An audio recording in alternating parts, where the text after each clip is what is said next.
finde es gut, wenn der Haare ist.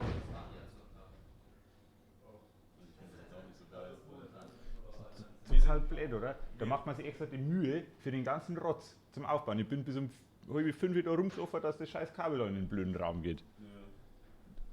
Ah. Steckst da echt Aufwand rein. Könnte man sich ärgern.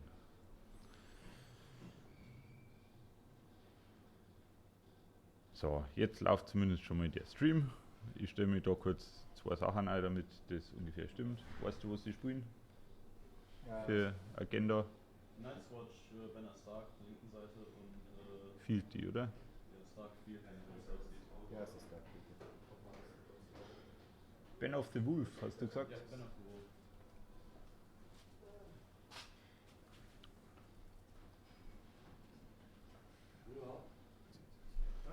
172, dann kann er der Scheiß nicht.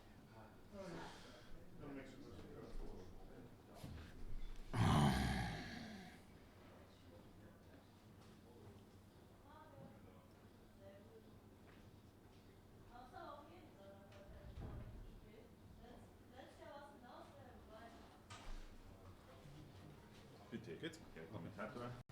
Alles klar. Das ist da jetzt im Endeffekt ganz normale Webseite und da kannst du jetzt sagen, wer gerade First Player ist, falls du es rausfinden kannst anhand von dem Spiel, dann kannst du es einmal als optional also da gucken. Kann ich nicht machen lassen. Da gibt es die Power ein. Und dann steht das da. Und da ist es dann für den anderen Spieler.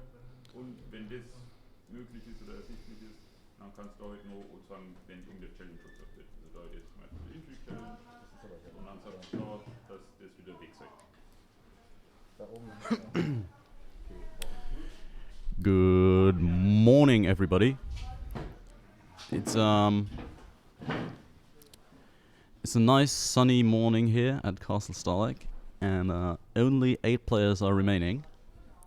And we see 2 of them remaining contestants here: Dominic from Germany on the left-hand side, and Jacob from Sweden on the right-hand side.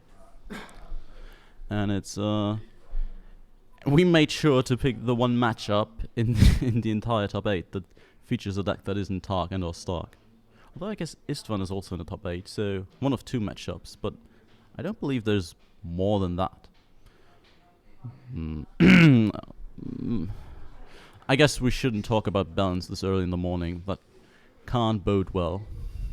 Alright, since we had to resolve some technical issues, mainly that the internet connection up here at the castle is absolute shite, we jump into this game right away, and one plot's already happened. And Dominic has got the wall, so that's the main tool in his deck. And we currently see them debating if Dominic actually wants a ROP on this board, and it turns out he wants a ROP on this board. Wow, Jacob's already been robbed pretty significantly here. And this looks like an amazing start for Dominic. I'm not sure if Jacob is running Nothing Burns Like the Cold, but I'm pretty sure he would love to be running that plot right now.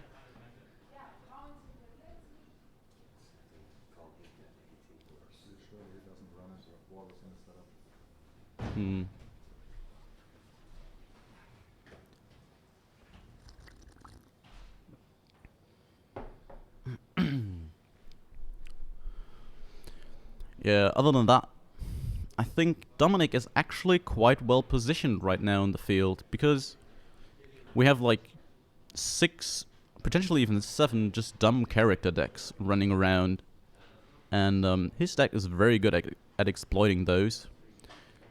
And cards like Mirror and Burn are just not very effective against this kind of strategy, who's trying to steal all your characters. And as he personally told me, the dumber the characters are, the bigger and dumber, the better for him. So I think Stark and Tark in particular just have loads of dumb characters that he would love to steal. And I mean, Tark can be a bit tricky because they have the new location that can put characters from the discard pile back under the deck. But overall, I think Dominic might actually be the underdog who's favored to win here. But we'll see. First of all, he's got to get through this tough customer here, Jacob Holtman, who's pretty much a veteran of the scene. No, I guess he's not pretty much a veteran of the scene. He's just a veteran of the scene. So he's going to do everything in his power to thwart Dominic's plans here. But, I mean, deep down in our hearts, we all know that we're rooting for Dominic because he's like the only guy here playing a somewhat original deck. And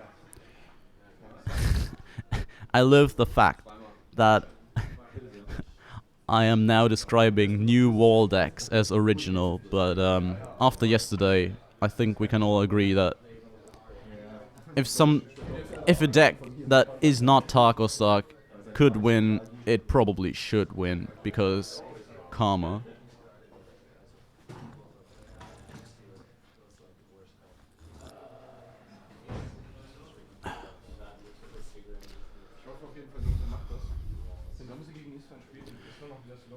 And I mean, it's pretty straightforward right now. Jacob's just trying to find a way to deploy characters that won't lead to him dripping even more board position over to Dominic.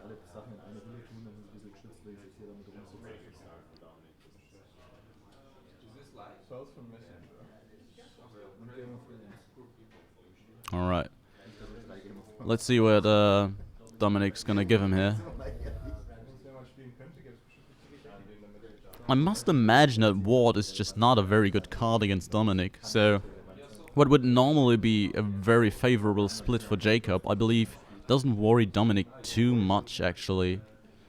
Because, I mean, if you only reveal wards with the exchange of information, that's usually fairly good for the Stark player, but I don't think it matters much here.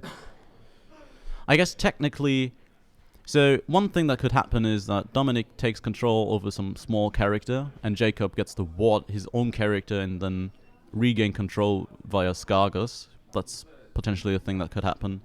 But I don't think that Jacob is going to steal any of Dominic's characters.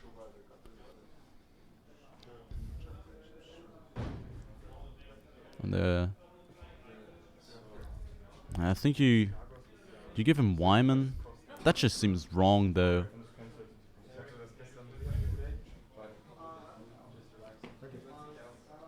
Guess it depends on what Dominic has in his hand, but Wyman just represents so much card advantage. But so does Summer, to be fair. At least you can pick up a Summer with something like a Joran or something. Yeah, no. I think he agrees here. The Wyman's just too dangerous. If he plays a Wyman, a lot of things can go wrong, and I think Summer in general will lead to fewer games snowballing out of control. So he decides to go for less variance there, as is usually the theme in these sorts of elimination matches in the top 8 and going on.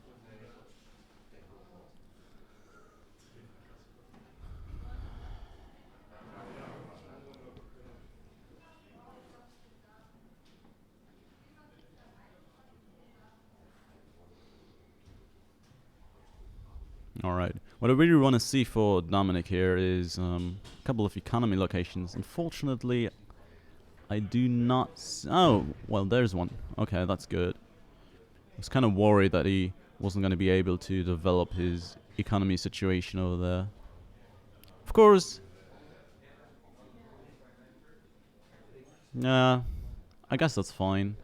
You don't want to give the Stark player economy, of course, but I think Dominic's deck probably doesn't care about that too much. So here goes.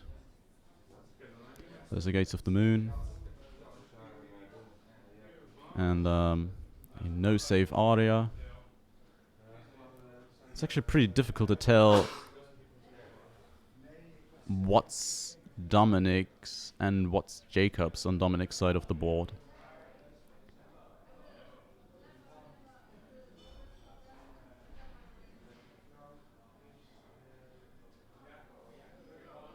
Certainly Dominic's board looking a lot more impressive though.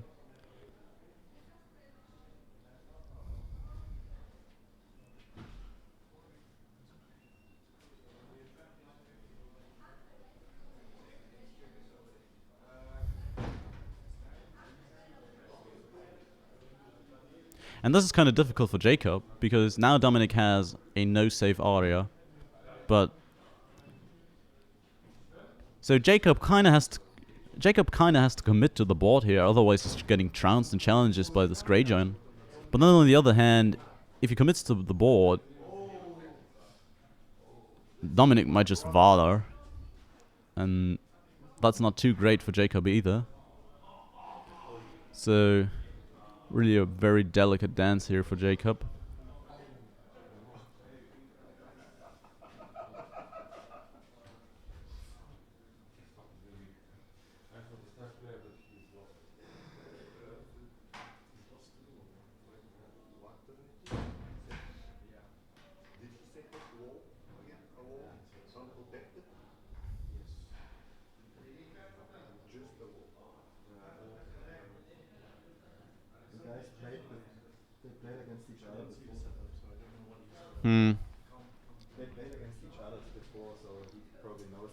So I've just been told that Dominic set up the wall naked, which means that he exposed himself potentially against Nothing Burns Like the Cold. But it appears like Jacob and Dominic played against each other before, so Dominic knew that he wasn't up against Nothing Burns Like the Cold, so he got away with it. And the other thing is, at this point in the tournament, I think you can somewhat expect the Stark and the Tark decks to not be running that, because against an entire field of Starks and Targaryens, Nothing Burns Like the Cold is actually not the greatest plot you could have in a deck. So, if you've come this far in the tournament, that means you've probably beaten the Tark and the Stark matchup multiple times, which means your deck should be good against those in those matchups, and in return, you might be able to infer that that your opponent can't be playing Nothing Burns Like the Cold and be in this position. And the other thing is, having the wall and setup is just an easy route to victory if your opponent is not running. It's not running Nothing Burns Like the Cold. So, I think the risk reward there is just too high to not do it.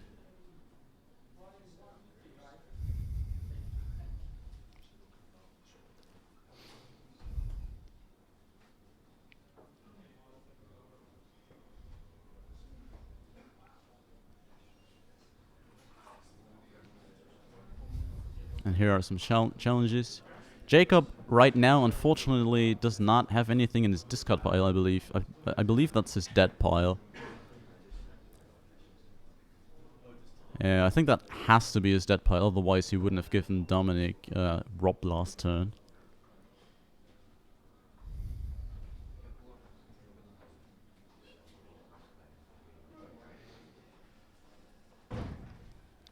Jacob currently trying to suss out what he's...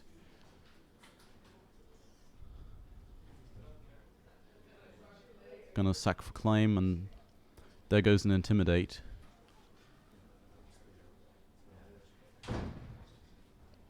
Jacob pretty much on the plan of reducing the amount of damage he's taking this round. He's got a full grip, so if he Valors, he might be able to outpace Dominic here. But I've got to imagine that Dominic's deck is just full of resets and removal.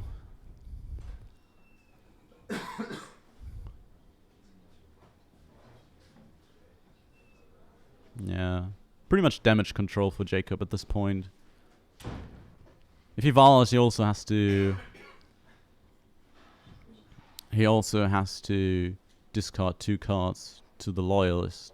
But given that he's got like, what, 10 cards in his hand right now, I don't think that should be too much of a problem.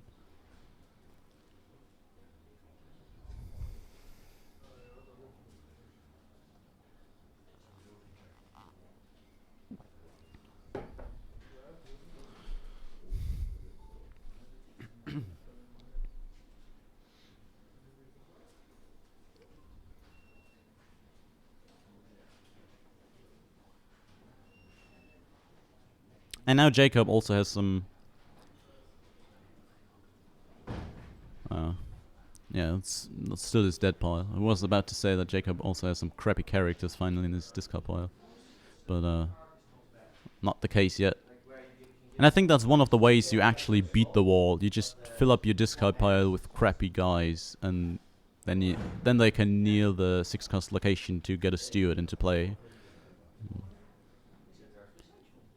That doesn't do a whole lot.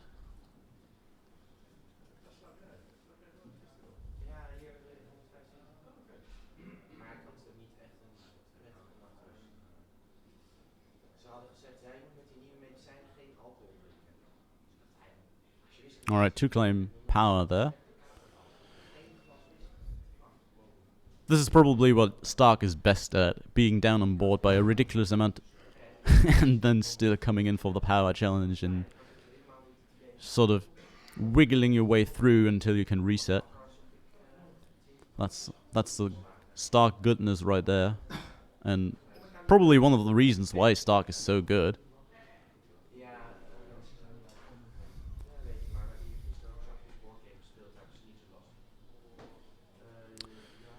Very, very interesting here. Is Jacob actually running Valador Harris? I can't imagine he is. Valador Harris is just way worse in Stark than something like Vala Morghulis. But damn, Doharis would be good right now.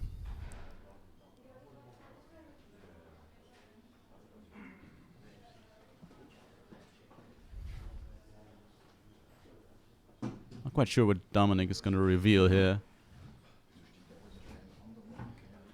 Perhaps just something to stabilize the board even further. Make sure that Jacob can't push power challenges anymore. I think that might be a reasonable play. I mean, if Dominic can find something like a ward for that Arya or that Caitlyn, that'd be lovely.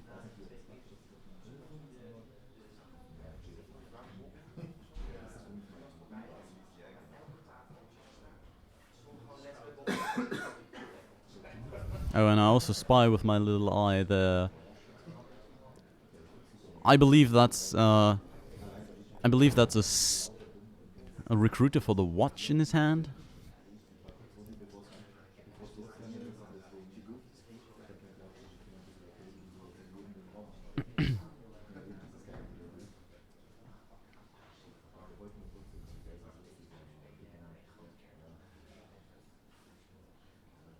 Is that actually... I can't make out what Jacob's plot is. Is that actually Valador Harris? I mean, I guess we'll figure it out in a second here.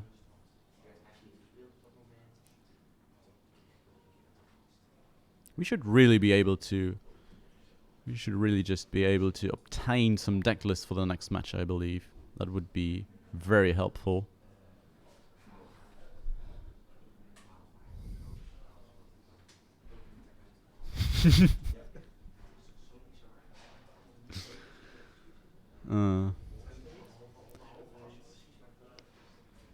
Shout out to Giannis, by the way, who's keeping you updated when it comes to the power score. From control finalist to power token counter. How does it feel, Giannis? Great. I mean, now I'm useful actually, and not as annoying. Well, that's a plus. Well, I can guarantee you.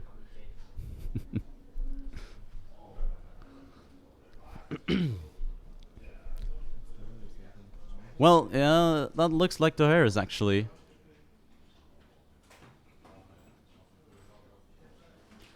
And that's probably one of the best plots Jacob could have had here, if not the best plot. Also allows him to play his own characters again.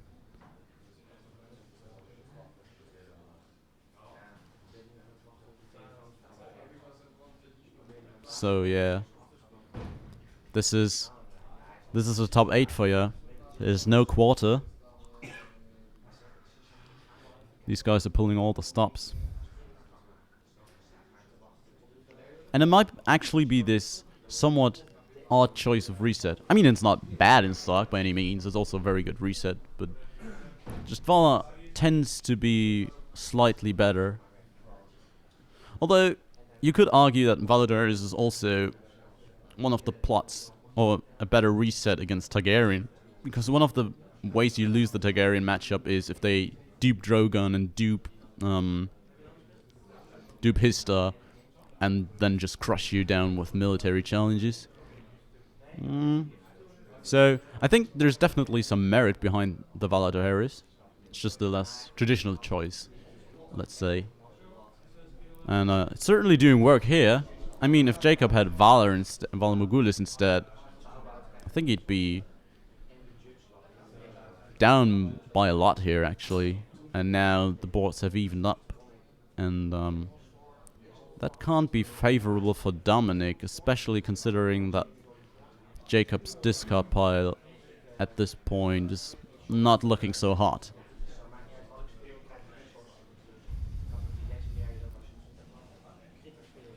Alright. Frozen Solid on Flea Bottom is a good start.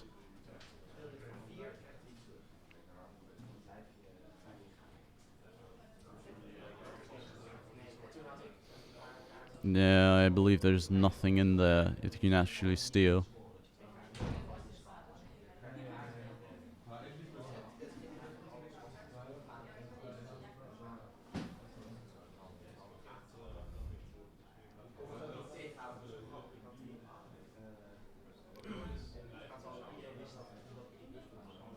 But there's a Jojen right now. He could do some work. Oh yeah, right. That's Jen is reminding me that he's probably gonna get warded, and that came true.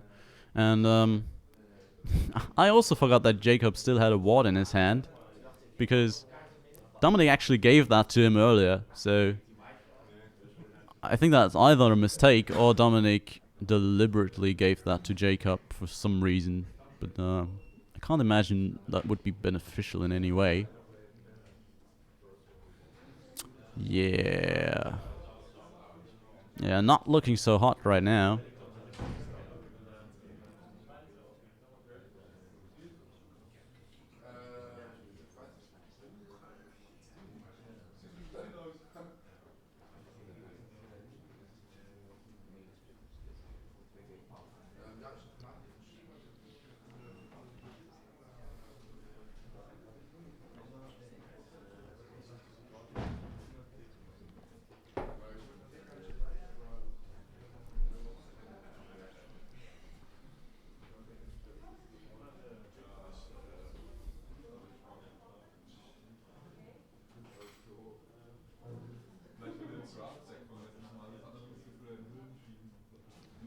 Dominic's in the tank right now. He's decided if he wants to commit anything else to the board. Because his board is already pretty good, it beats Dominic's board probably. I guess there's still that Greyjoy number, so a little more strength could be helpful. Decides to go for the summer there. But the last thing you want to do now is to get overconfident and overpopulate the board. And then go right back to where you came from when Dominic Valos, which I must assume he's running.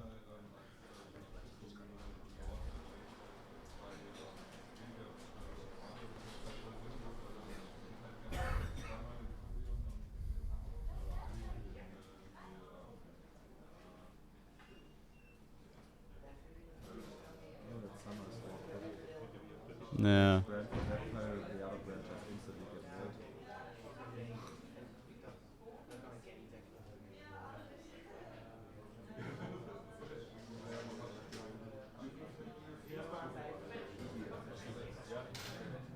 void. Yeah. Jacob's taking Bran out of his discard pile here because Bran's the only character in his discard pile, which means that if he had taken the Bran from his dead pile, then Dominic could have instantly used the wall to get control over Bran, and then Jacob couldn't have played his own Bran. But yeah. Here's a board fire. Go ahead and clean this one up, Jacob says, and Dominic's hopefully accepting the challenge.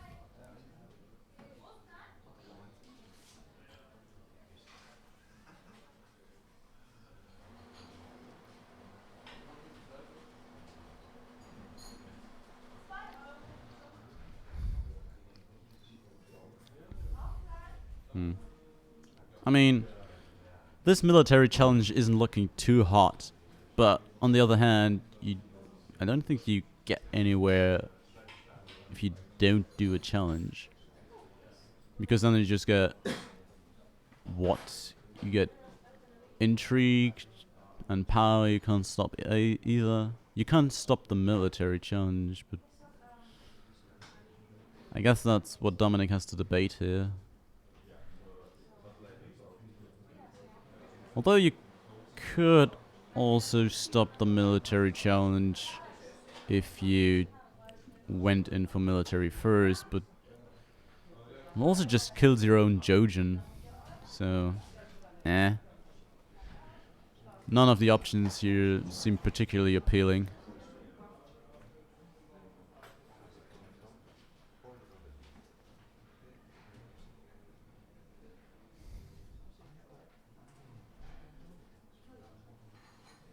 Now he's going for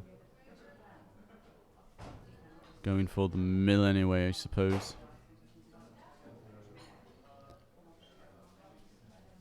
Not much of a point for that to be power, right?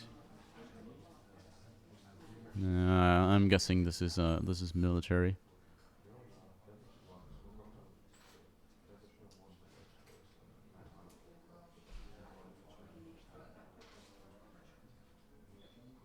I mean, if Jacob lets this go through, then yes, that kills the Jojen, but Dominic also gets to stand as Greyjohn and potentially kneel one of the military characters, and then he gets to defend the military challenge. And it's looking a bit better than if he hadn't done the challenge here.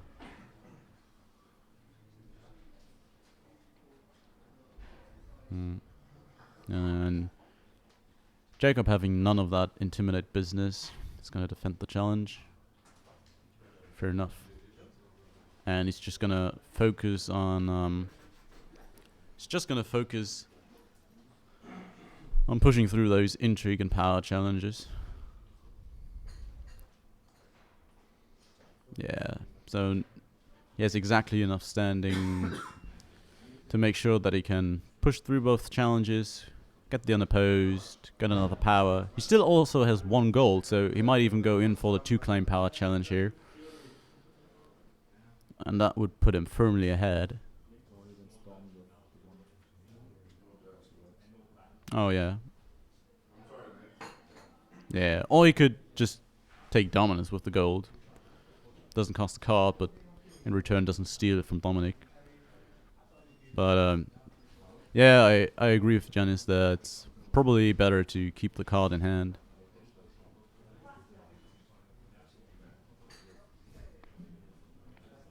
I mean, Dominic isn't hugely threatening right now. Although you've got to figure there's a Valar coming, right? I mean, Dominic can't be thrilled to play against this kind of a board one more turn. And I imagine he's gonna pull the trigger then. Oh wow. That kinda hurts. I believe that's one of Dominic's better cards.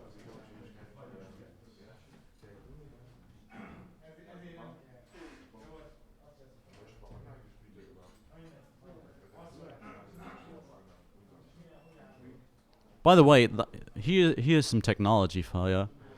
If you play Stark and you have Ramsey in your deck, just get Ramsey in your discard pile against the new wall, and you should be good, because you can always just you can sack a character, and if they don't have any characters and you can keep the board empty, they can never populate their side of the board if you just give them Ramsey. So that's something I like to do against the new wall. But I'm not sure if Jacob is actually running Ramsey.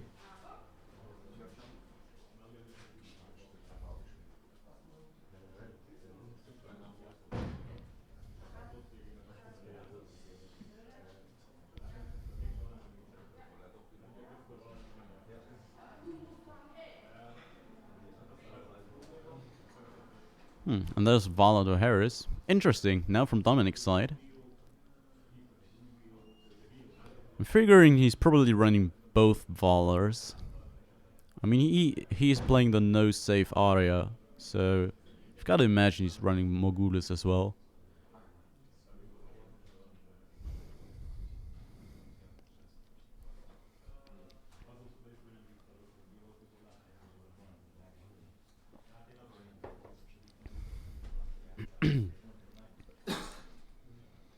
Yeah.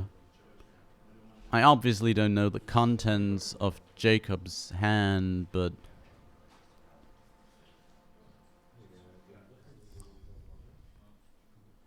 I think you keep the Loyalist here unless you have two cards that are just absolute trash in this matchup. The thing is, you can't discard any characters, really. Or you discard very cheap ones so he doesn't get the bridge on that. Yeah. That's a good point, actually. I mean, if Jacob could also choose to get rid of the Loyalist just to discard two cheap characters and protect the Grey Zone that's currently in his discard pile, which would be a fine play.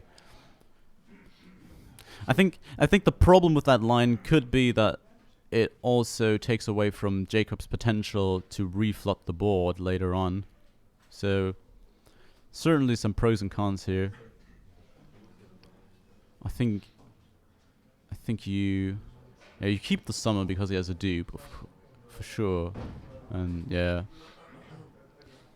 that seems reasonable. Now,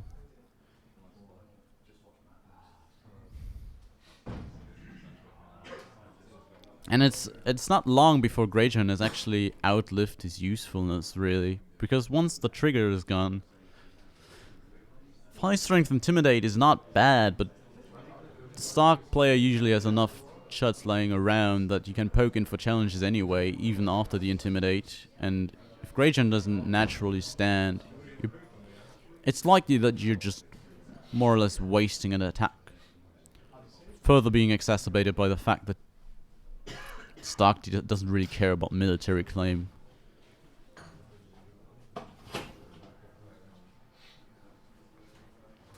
Then again, of course, getting a character with the wall is better than not getting a character with the wall, so I don't think Dominic is complaining here.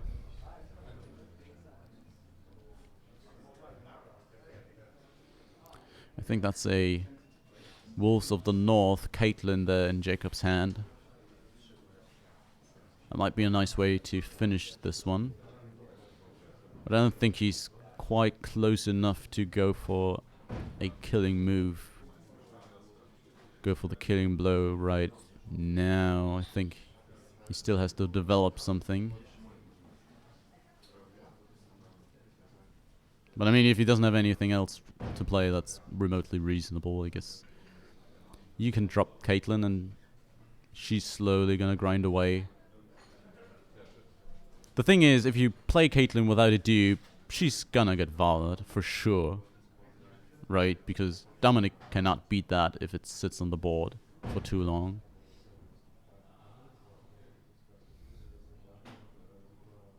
So maybe you just play Caitlyn and pass.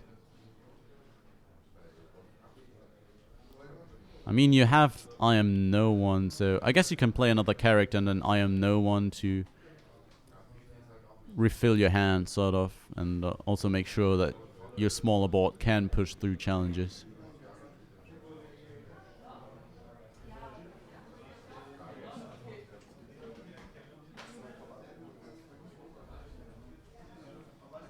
Is he gonna play a forecast character into potential ward here?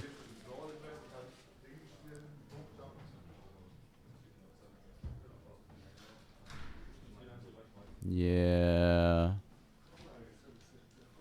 Well, that's 5 gold, so I think he's not gonna deploy a Jason Mellister, which would be quite ambitious.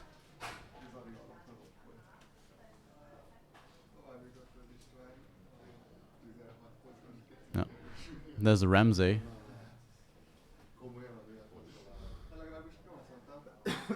And that Ramsey gets rid of a steward, which is great for Jacob. That buys him 1 wall trigger.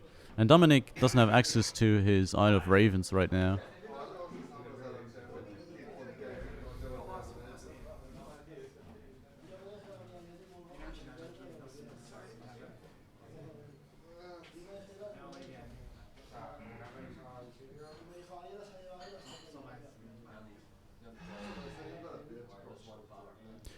And Jacob actually isn't presenting any valuable targets for ward here. And there's a Yorin. Okay, that solves the steward issue Dominic was having there.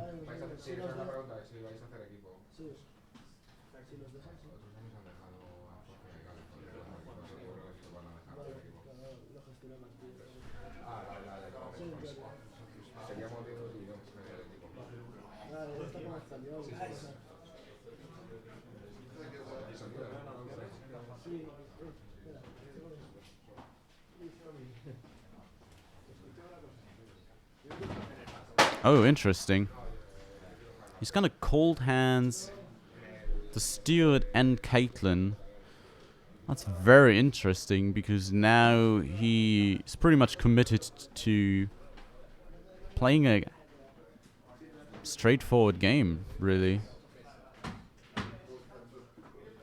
Because if he does that, then he can't Vala, because it's just gonna give Jacob his characters back.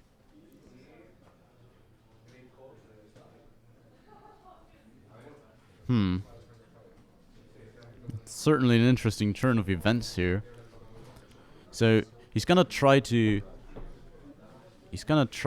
play for the board, but it just doesn't seem favorable to me.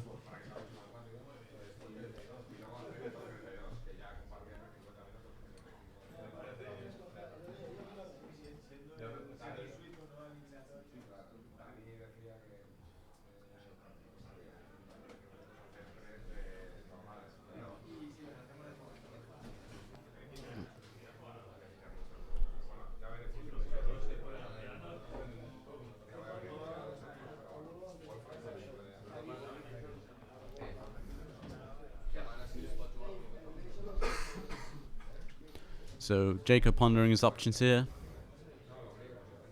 Yeah, do you actually want to go for military? Honestly,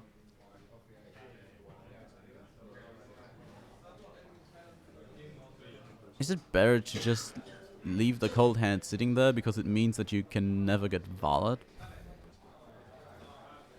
It's really...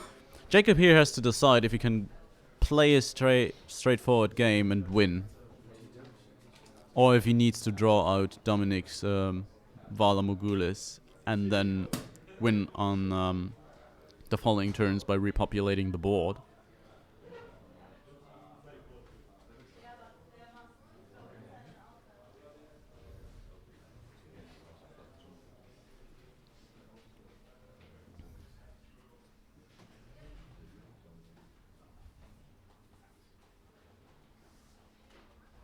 Okay, goes only in with Summer. I think that's a good play because that means that Dominic does not get to oppose the challenge. Yeah, and he defends it, and that's pretty good because Summer as a character is not doing anything on this board. So trading him for a character that actually has a power icon and reasonable strength, pretty good there. Intrigue gets opposed. And then there's going to be an unopposed power challenge.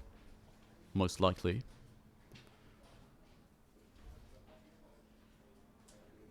It's a frozen solid. Which doesn't have a target right now, but could activate potential Scarguses in the future.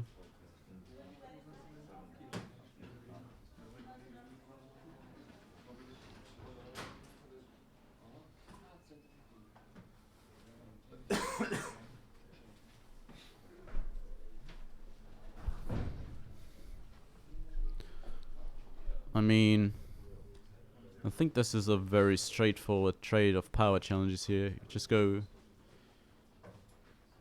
in with Aria, with him, and if you trade power challenges, each player is up by 1 power, and that's just much more useful for Jacob right now.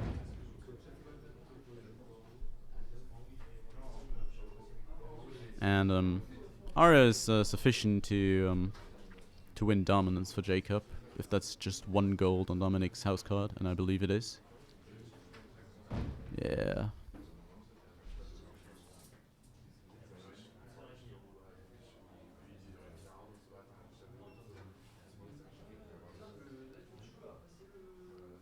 Now, this is an interesting concept.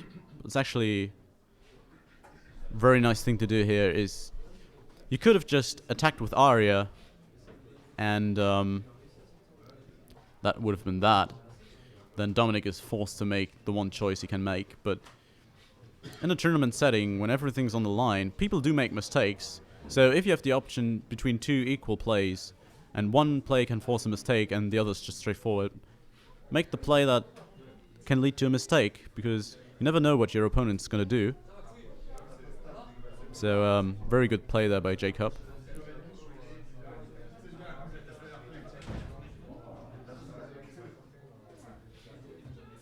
And now Jacob is revealing his own Vala, I believe.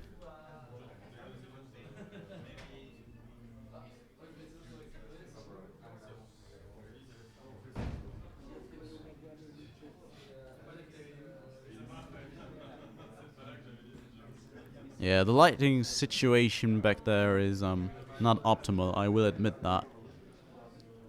But I believe that's Vala Morghulis. Whoever is currently placing their head in a way that casts shade on the table, you are a godsend.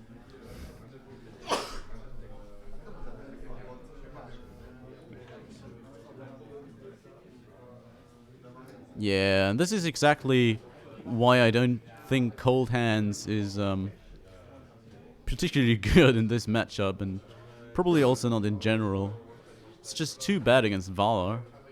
It's basically 2 Iron Mines for your opponent. I think the trick is to cold hand and dupe the opponent's character, then the dupe falls off, then play Breaking Ties because you roll cold hands off the board, and then cold hand the character again. So Okay. I think he told us in Melee. Basically, the idea is to cold hand a character which has a dupe in the discard pile, and then you can get the character, and when cold hand leaves, the character can't come back because he's still a player. Okay, I'm being told by Janice here that Has to do with the that Dominic is told him that his strategy with the cold hands is to remove dupes. Although I would argue that your opponent can just decline to use the dupes. Yeah, but then the dupe goes in the discard pile, the character is under cold hands, and you can use the wall to... Ah, yeah, that's correct. Yeah, if the dupe goes in the discard pile, if you decline the dupe, then you can use the wall to get the character out of the discard pile, and then you're pretty much stranding the other character in limbo. So yeah, that's actually quite nice. shows what I know. I mean, I'm just sitting here doing dumb commentary, and these guys are actually playing in the top 8. So. Yeah, we are just some scrubs who used to be there.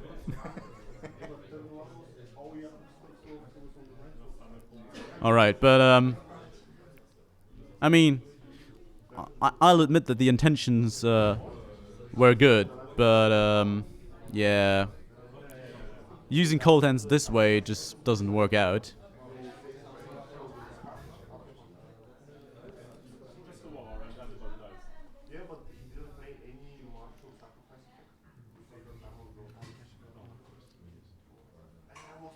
Jacob's at 10 at the moment. Or is he at 10 actually? Yeah, he's a 10, one on the line on the house card. Ah, yeah, there it is. Oh, yeah. Do you really think I can't count?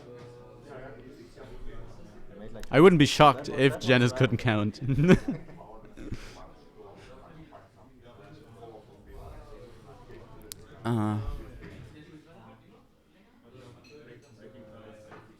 Alright. I mean, if Dominic doesn't have anything, Jacob can get 5 power in a turn. But, it's difficult to imagine, right? And I mean, next turn Dominic's got a Valor, but Jacob's gonna be at like 13 or 14 power, and it's gonna be really rough. Also keep in mind that if Dominic decides to make Jacob sacrifice a character or anything, it's just gonna trigger Caitlyn again.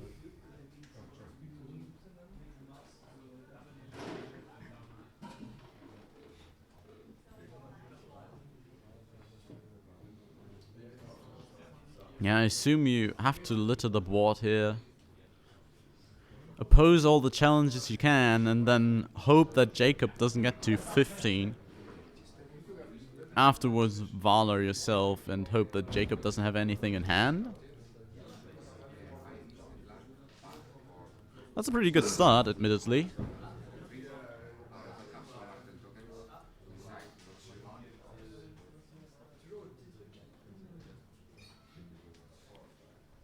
Not bad either. Yeah, there's nothing in there, so standing the wall doesn't matter. Yeah, standing the wall doesn't matter, as Janice points out. I guess But it's a power icon. depending on what's under Arya, that could come into play this turn. Yeah. Is Dominic allowed to look under the card under Arya? I don't think you own the dupes, right? Because the opponent still decides whether a character gets saved by a dupe.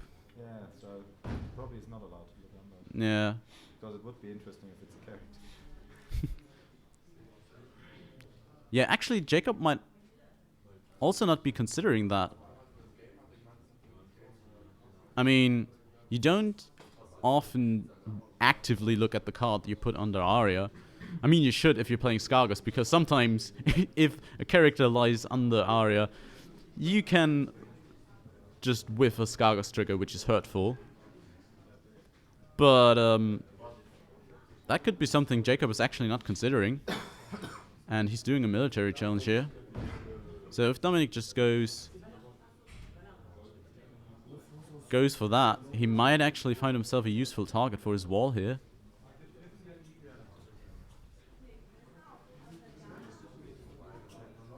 Oh, but Jacob doesn't have claim, yeah.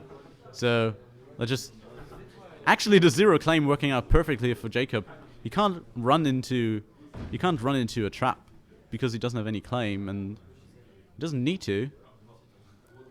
He just needs to get to 14 anyway, because then he can Skargos for the win with Caitlyn.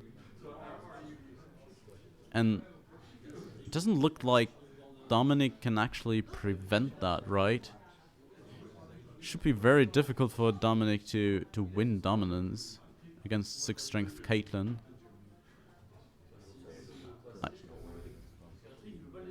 Okay, he's going for the certain power and intrigue instead. And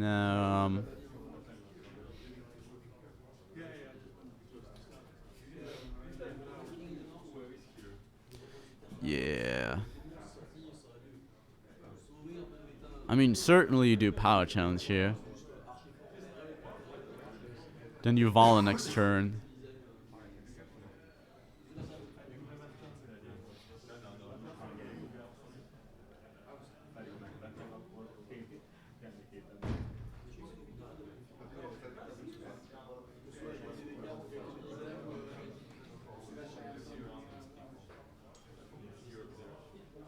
So then it's 6 for dominance for Dominic, and Jacob, I believe, has 4. So I guess that means that Dominic doesn't lose this turn, which is good for him. Okay, but he concedes anyway.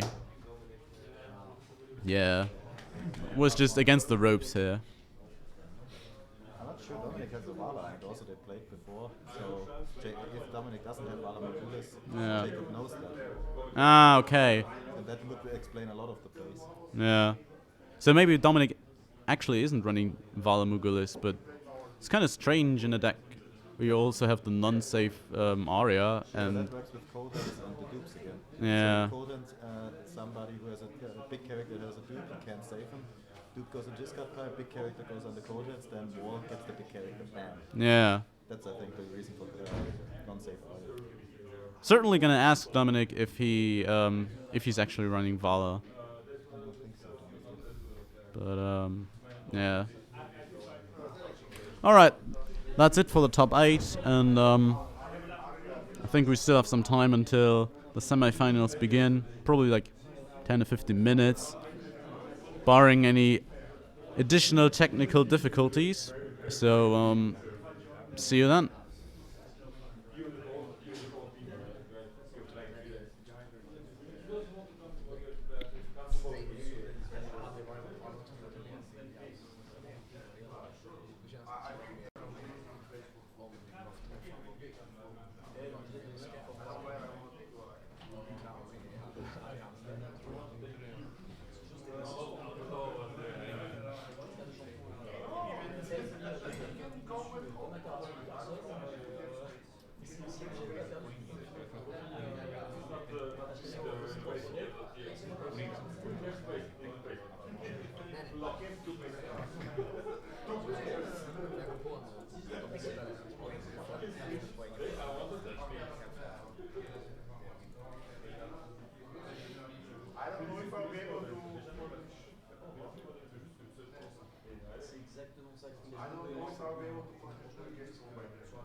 With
Stone hat gewonnen.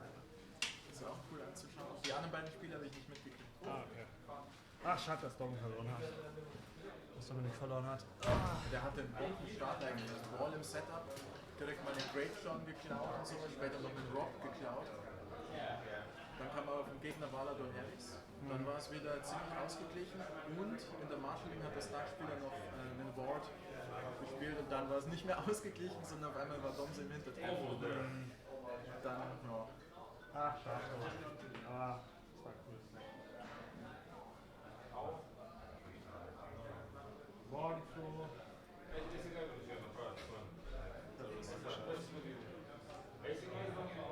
Ja, Dominik ist raus.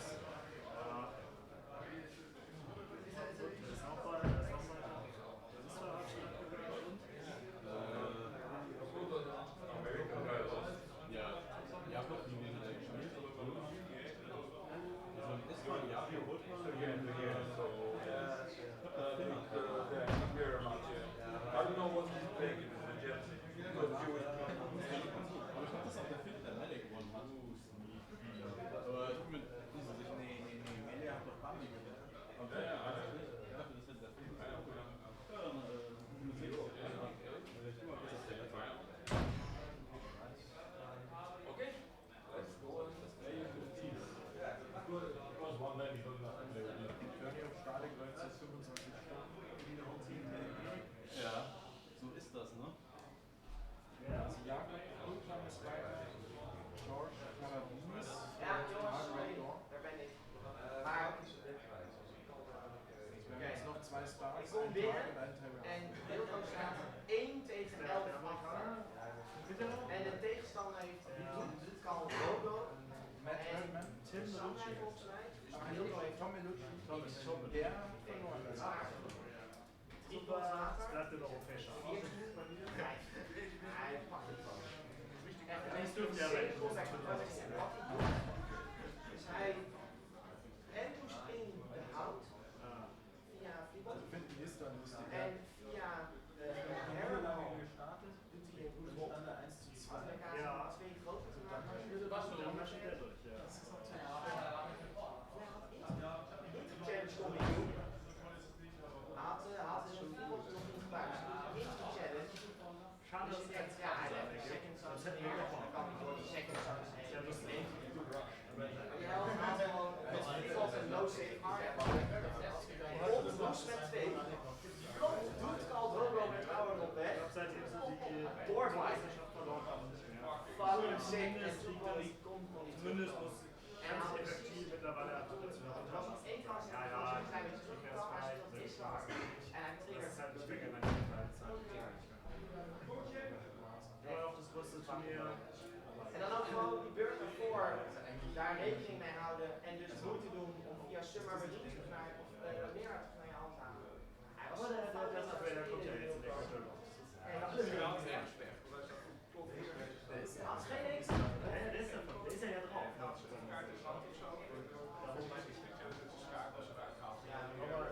Ja, hij speelde op 6 schakels voor de wat voor combat. Ik stond even te kijken en ik denk, ik kan niet weglopen. Het is zo spannend. Maar ja, ik ga nu even wel van, we zijn even met z'n drieën.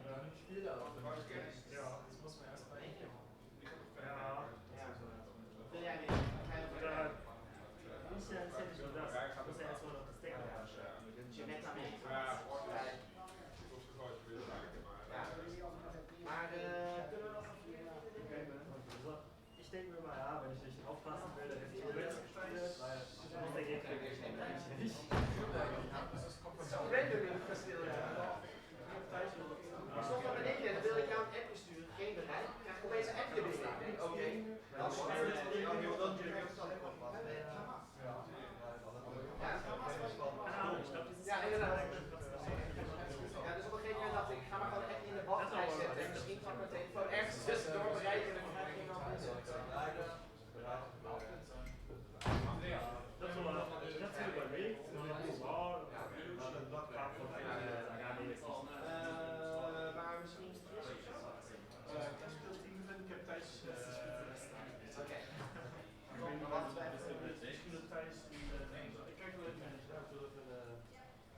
Ich habe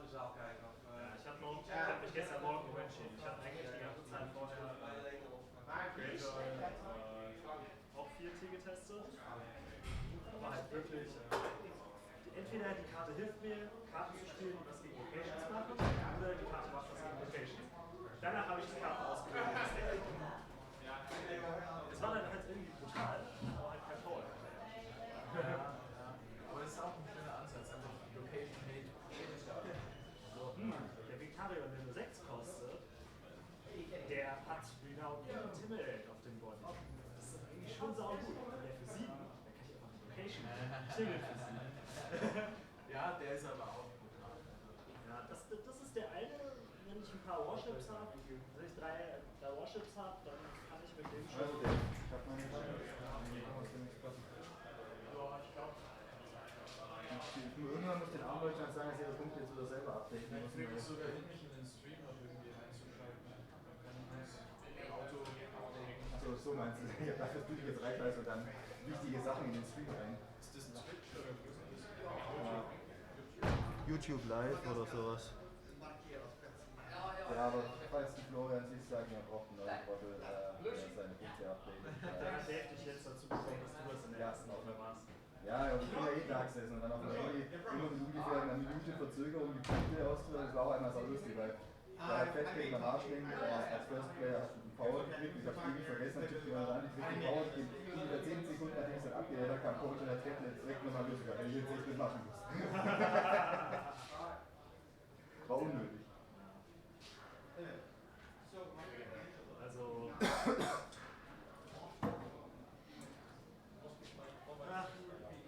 Ich war einfach, ich konnte nicht mehr. Und eigentlich hatte Dave mich dafür eingespannt. Ah ja, du machst das jetzt. Du siehst so aus, als wärst du kompetent für sowas. Auf 3 Knöpfe drücken, voll so. Ja, das stimmt wahrscheinlich. Ich war bei mir, ich war. Also, Ist das oben im Rittersaal? Ach ne, ist das hier oder in der Rittersaal oben ist diese Nation. Ach, die Nation. Und so viele Plätze brauchen ja nicht der kleine Raum, sogar gerade wenn der Stream hier oben ist, ist der Sound schon relativ ruhig dann. Das ist dann halt so, weil das letzte war ja saulaut da drin. Das stimmt. Und ich muss sagen, es ist tatsächlich irritierend, wenn man spielt und Punkt 10.000 Leute stehen gehen. Aber halt nicht komplett plötzlich spielen. Ja, dann halte ich mich da. Also Dave, das ist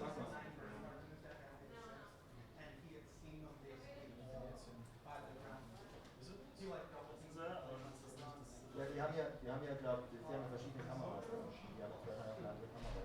Nee, das musst du schon noch gerade hin. Ja, weil du bist ja nicht, Nee. das ist nicht, das ist nicht in der Nee, guck, die haben verschiedene Kameras, die sie zuschalten. Und das Bild hier auf dem Beamer ist nicht zwingend das gleiche, was auf dem Stream ist. Nee, das ist ja einfach nur angehalten. Ja.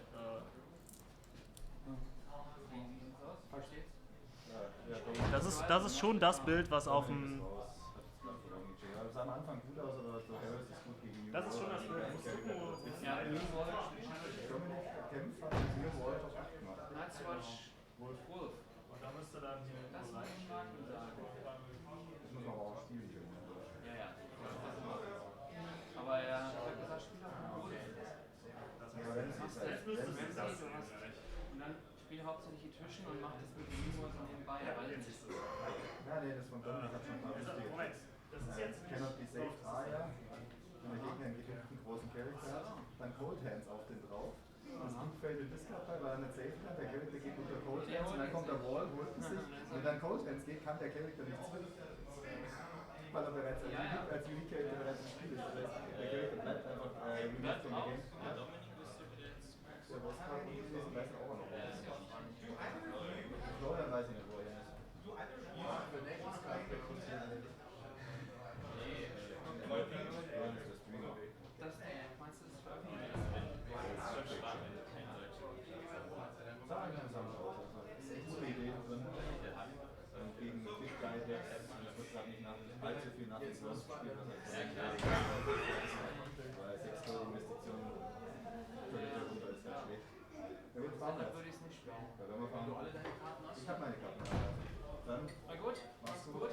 Bis das mal wieder. Die nächsten Mal kommen wir mal raus, so 3 Leute installieren. Vielleicht, dann sind wir erst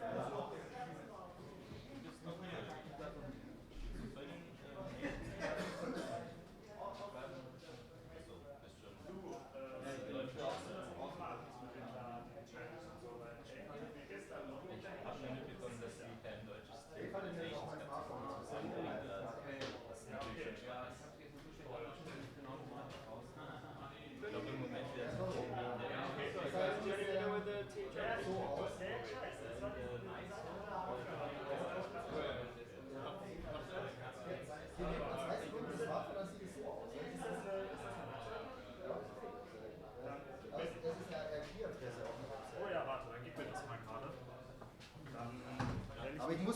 Hotspot-Netzwerk erstmal rein. Also man muss in sein Hotspot-Netzwerk.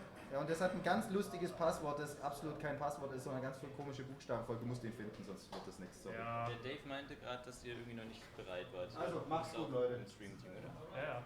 Ja, also wir können gerne warten. Wir müssen es so wissen. Ich muss gucken, dass ich das da irgendwie eintragen kann. Wo ist Dave denn? Der spielt First Edition in der Cafeteria, glaube ich. Ah, okay. Genau, die nächste Runde wäre jetzt für 11 angesetzt. Seit 4 Minuten, das geht ja schon. Aber wir können natürlich auch. Wenn mir Dave irgendwie ein Notebook gibt, dann was machen kann, dann würde ich das auch tun. Aber das passiert dann.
glaube, du hast dein Leben noch nicht gelebt, wenn du nicht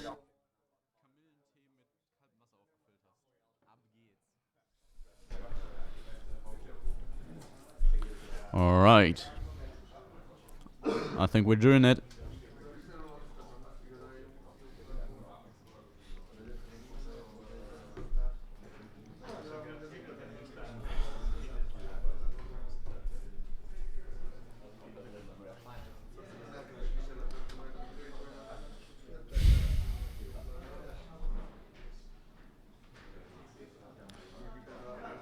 Let's have a look at Jousting Pavilion real quick.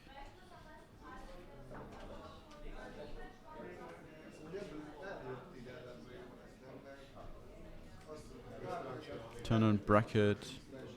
Wie kriegst du denn das Bracket? Ja, auf wo du gerade deine Maus ist. Ist das tatsächlich? Das Da steht Double Bracket. nice. Weißt du, ich liebe das, wenn so Messages aufpoppen und dann dadurch du den Link nicht triffst.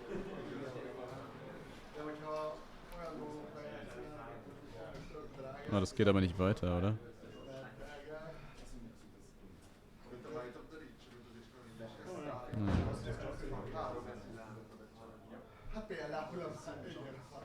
This is painfully slow.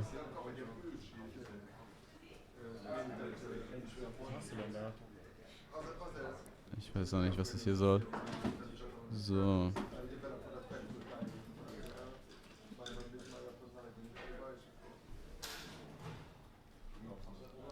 Alright, we're back again, and we're in the top 4. How did we get here from over 300 players? I don't remember. I actually don't remember half of the games, probably. But might also be due to the fact that they were all Targaryen against Stark. So, to make sure we don't get bored, this round we're providing you with the only non-Stark / Tark player who's left. And it's Istvan.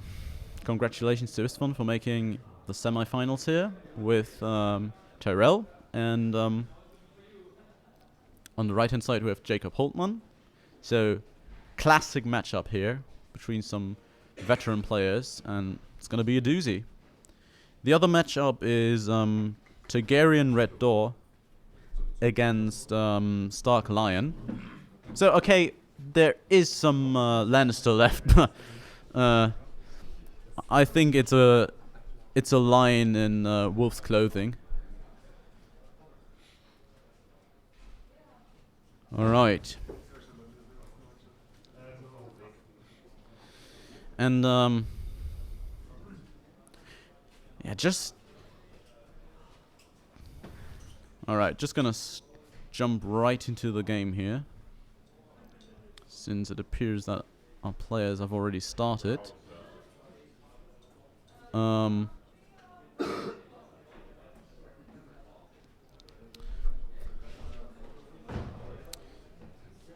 mean, Istvan does have left and right, it appears, but I don't see any economy, which is which I find worrying.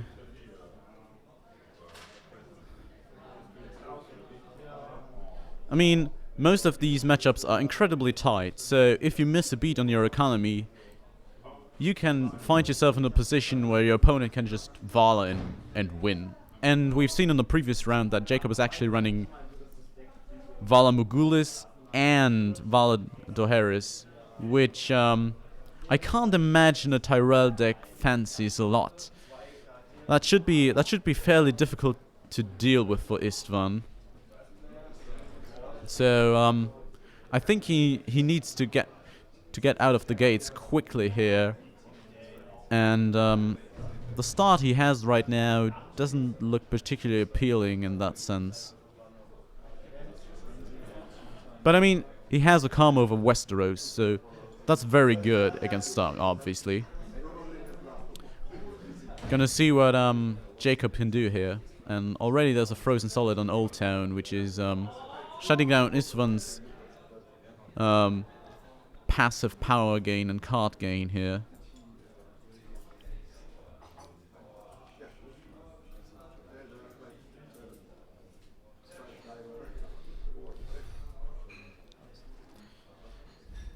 If I could choose a card here, I would ward left or right. But unfortunately, our players do not get to stack their decks. So Jacob will have to work with what he's been given here. Although with so much gold, I imagine there's got to be something you can do.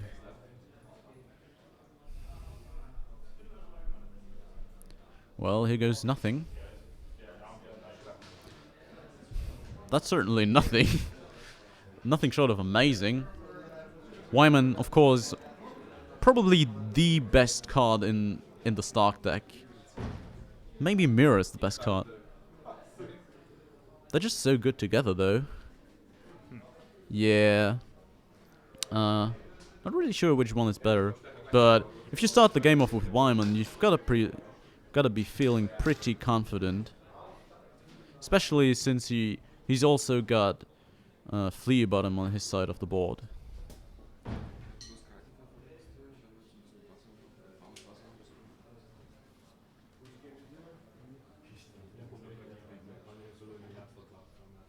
Alright, here's an intrigue challenge.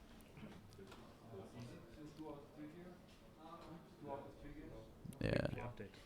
Jacob is having none of that. I think the game plan here for Jacob is just defend the challenges and build your economy. And if you can do that, then you should just be A-okay.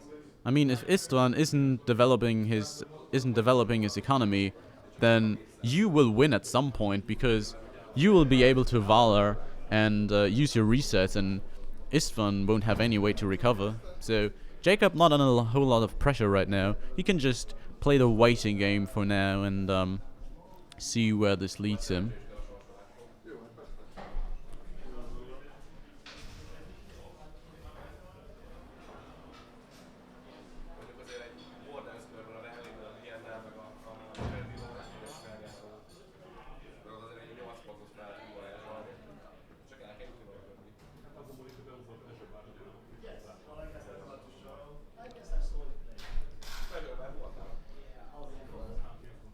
Okay.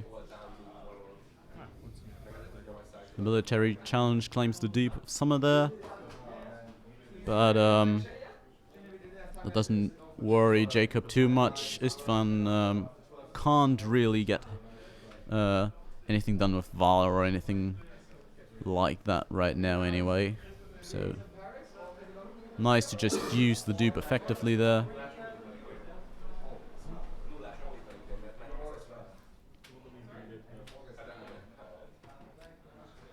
And Istvan pulling ahead a little bit in power, but it's, it doesn't really matter at this point. It's more about establishing board control first and foremost, and gaining power is of course nice, but probably a secondary objective for both players here.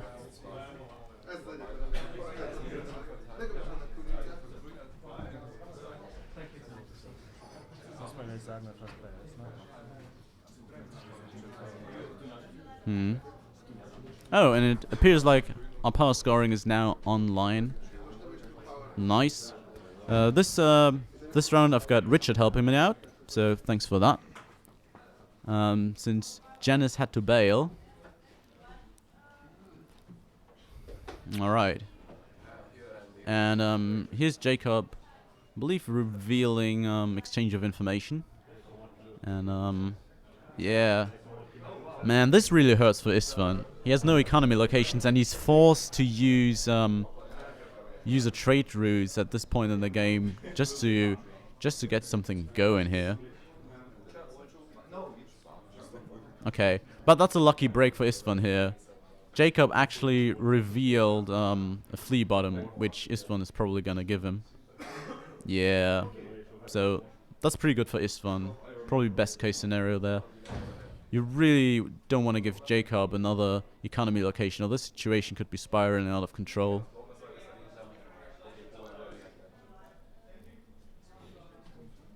Alright, and that was aggressively mediocre, I would say, for Jacob there. I think if he had known that those were the cards he was gonna get, he probably would have revealed another plot, to be honest.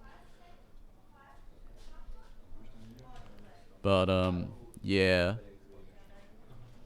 Jacob probably just trying to find his economy here and just trying to build that board, and then looking to Valo away Istvan. Okay, let's see if Istvan has actually got some economy now. I mean, he's running the arbor. Yeah, there it is.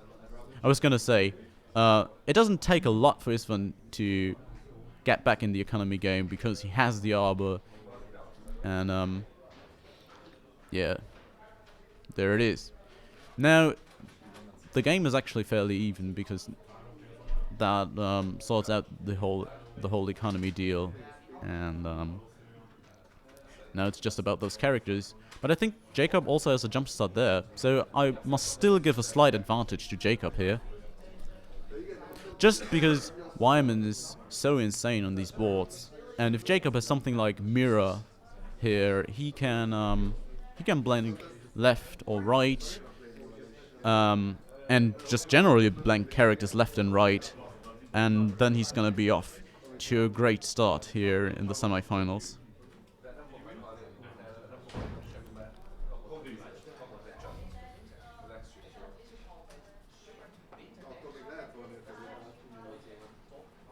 Of course, Ward on all of these terms potentially crippling. Taking that Knight of Summer, taking left or taking right. Just incredible targets for Ward. Probably all game long, so I think that's was actually what Jacob was hoping for here. I think he revealed his exchange of information in the hopes that he would hit a Ward. But alas, he didn't find any.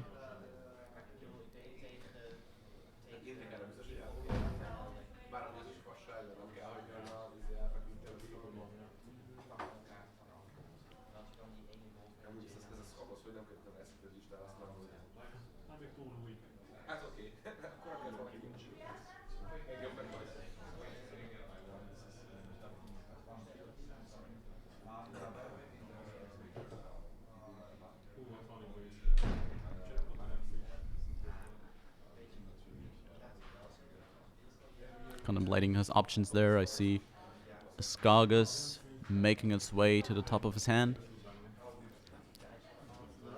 And that's a very potent combo with Flea Bottom. Not sure if he's running 3 copies of Summer, but I must imagine he does with Skargus.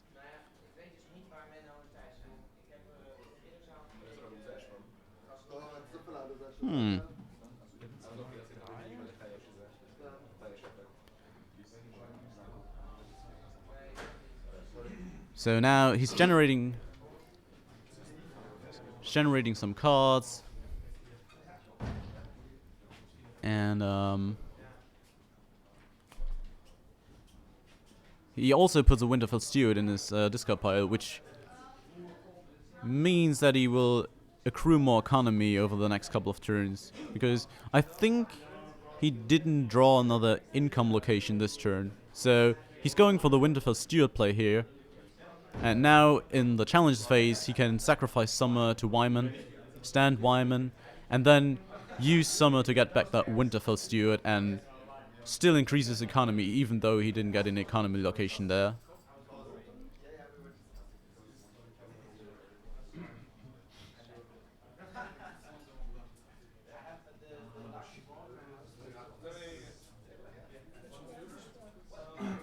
Okay, so same game as last time. Istvan pokes for the intrigue challenge and Jacob declines there.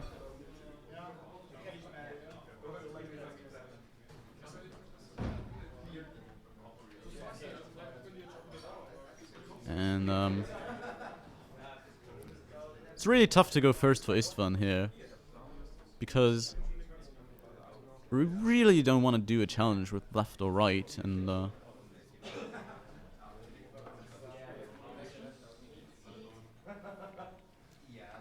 these challenges aren't looking too hot either.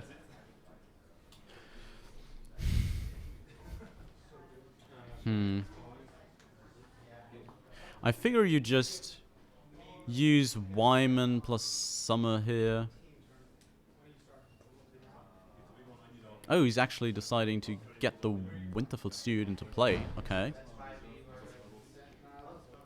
So, I guess that means he's just gonna go ahead and let that military challenge go unopposed. Yeah, sure. Alright, and now he can do all 3 challenges without impunity. He gets to do the military first. Kneel left or right.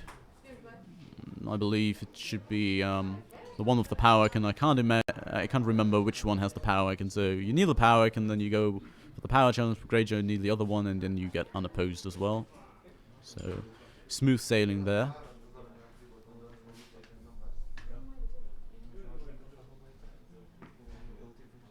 I mean, Istvan has 1 gold, so he could potentially have growing strong. But that's a fairly weak growing strong right there. I don't believe you even win the challenge if he has it. Yeah, that's 8 versus 8, so... You don't win the challenge, but you can fade the Intimidate. I think if Istvan has it, then he's kinda compelled to do it. But it doesn't feel great. Really depends on Istvan's calculations here. Yeah, he decides that this 1 card is not worth the swing in power that this generates for Jacob if he gets the last 2 challenges unopposed. So yeah, he decides to just trade 1 card for the Intimidate there.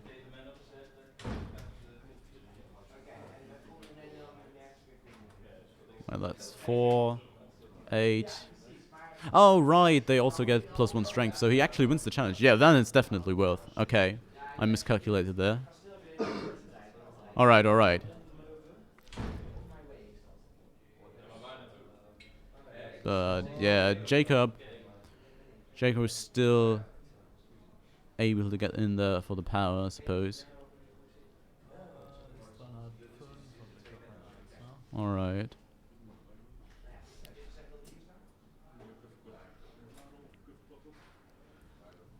Not looking too shabby for Istvan. The problem is that Jacob is holding Ward in his hand, I believe, and that's just gonna be crushing, right? And the problem is, the longer the game goes, the more wards Jacob is gonna draw, and every ward is gonna be crushing. It's just how it works against Tyrell. So, as a Tyrell player, you're really looking to get the big characters out there so you can get a bit of a board that doesn't just instantly lose to Ward. But at the moment, looks absolutely terrifying if Jacob just steals that Knight of Summer, or steals left, or steals right. Oh, they have no attachments? Ah, okay. Yeah, Knight of Summer then. I mean, that's a fairly good target as well. Yeah. Okay, so I'm being told here by the astute observers in the audience that left and right in fact do have no attachments, so no wards in them. But yeah, that Knight of Summer is a juicy target.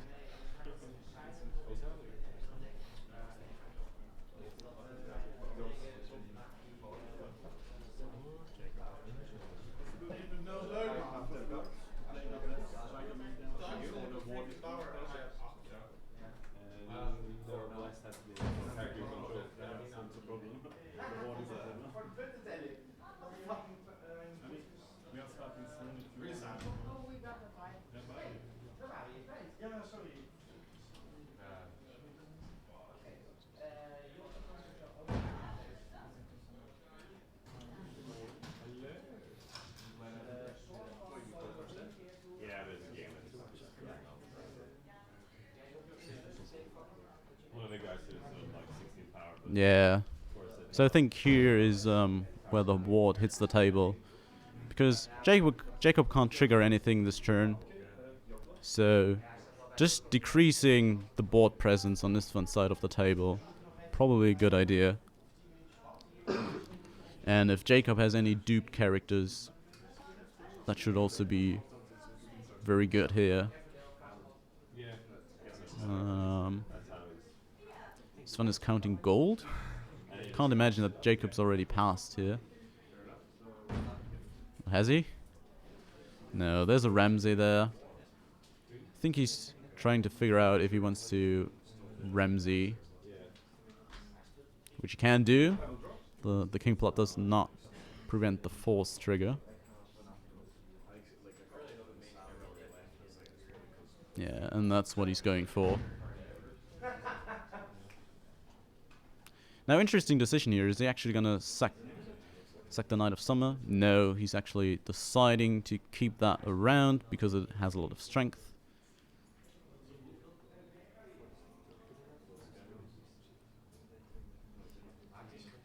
What's Jacob's plot again?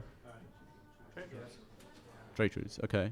So there is a summer plot revealed, which means that the Knight of Summer is happy and has +2 strength. And, Oh, I thought we were gonna see a king here. I guess he has the king attachment for Randall. Yeah, there it is. Nicely done there. It's usually the best time to reveal the king plot is when your opponent doesn't see the king, but you already have the play lined up, so they don't expect it. Although I don't suppose that the surprise factor is hugely impactful this game, but it can be quite nice if you're playing Tark and in the first round they don't see a king, and then you reveal the king plot and drop King Viserys or something.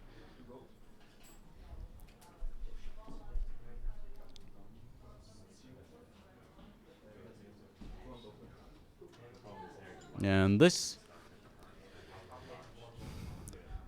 guy can be somewhat problematic. And on top of that, Istvan's board is just Valar Ares proof. And the dupe on there on Randall as well. Jacob pretty much needs Mira to deal with this, I think. Not sure if he's running some fancy stuff like Milks or something.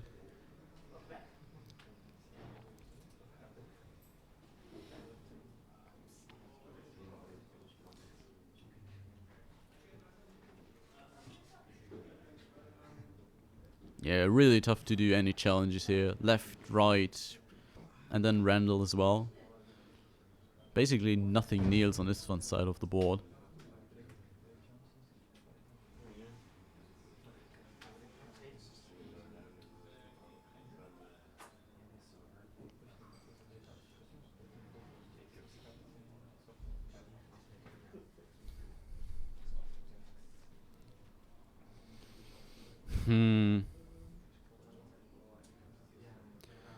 I guess winning a military challenge could be beneficial because that would probably remove the dupe from Randall.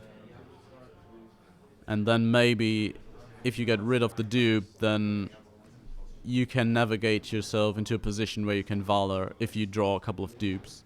And I mean, you have Wyman to dig for dupes, so I think that's what Jacob's going for here. This would also allow him to kneel left or right, whoever has the intrigue icon, and prevent the intrigue challenge this turn.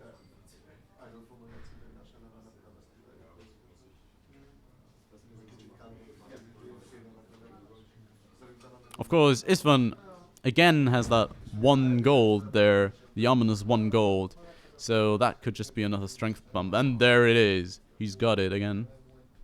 And yeah, that's rough. It's like 10, 17 already. And Jacob's attack is only for 16, so yeah, that was rough. But I think that was the correct the correct line to take. He used it last turn, and his economy isn't that great, so it's very plausible that he's just stranded with 1 gold there. Really can't fault Jacob for this play, because it just has such upside, and I think that's a clear game plan to get the dupe off the board. And this is probably the last turn where you can get that dupe off the board for free, because on the following turns this one is just going to deploy a whole lot of claim soak, and then it's just going to be very difficult to get through there.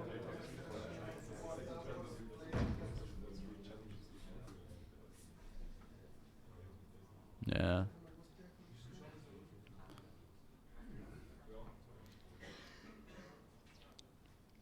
But now Jacob looking to get smacked in the face here, unfortunately. It's going to be painful.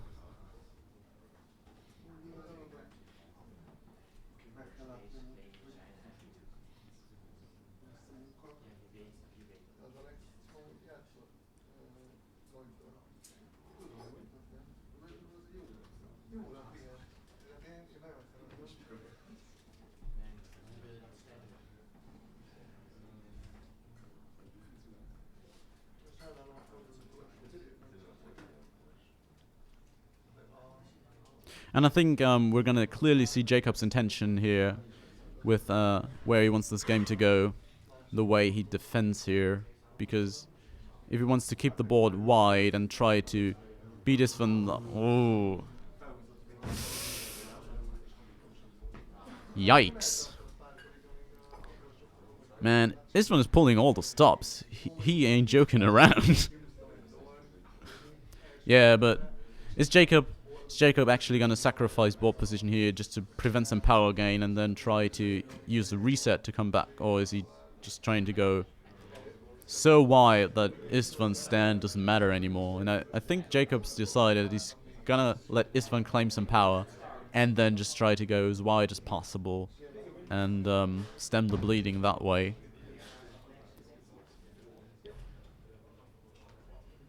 Mira would be a huge draw here, of course. Just blanking that Randall, blanking either left or right. I think Mira is one of the key cards in this matchup, indeed.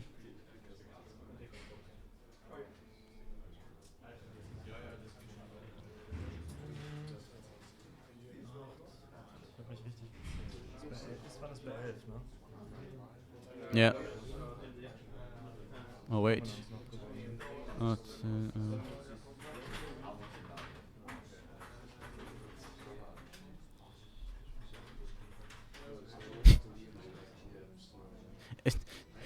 Just a fun fact that I'd like to point out is that Istvan is currently at 11 power total, and he's got 5 tokens left sitting there in the upper left-hand corner, which is a very interesting tactic right there. Because if his opponent counts the remaining power tokens instead of the power tokens that are already on his house, he might believe that he's only at 10 power. So, nice strategy right there.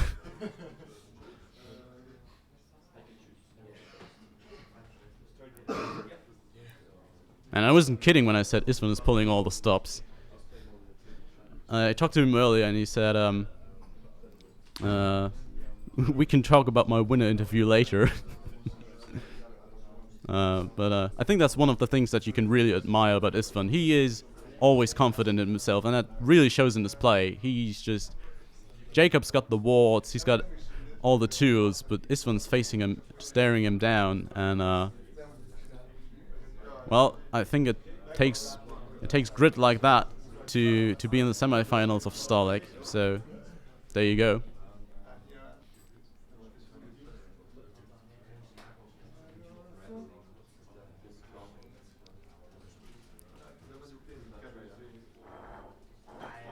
Jacob, of course, also a veteran player and has been here for years, melee champion at Stahleck, so he's not out of this yet. If there's a way to manufacture a win here, he's gonna find it.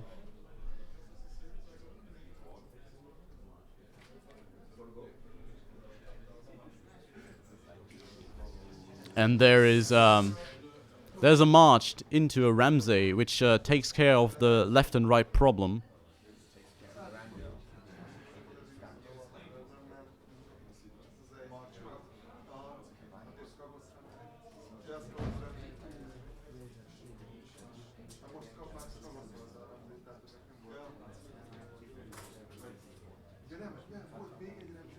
And now here's the question: is he adhering to the JC Whammer school of thought and only playing 2 Ramsey, or does he actually have a third copy? And that looks like he has a third copy.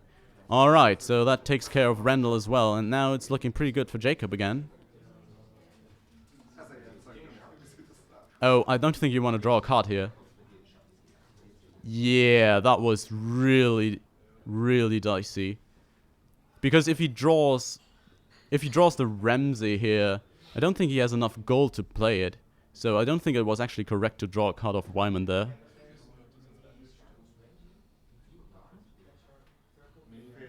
Wait. Oh, so he doesn't have a Ramsey left in his deck? Did he...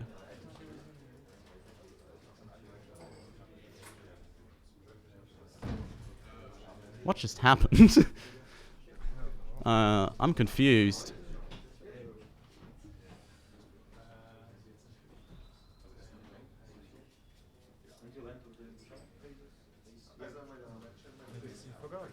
Yeah. It appears that he is actually adhering to the JC Whammer school of thought. Maybe he forgot that there was a Ramsey in his discard pile already? That's tough luck, really. And, I mean, I can't fault him for only playing 2 copies, because you don't really want to have 3 copies of Ramsey in your deck, but...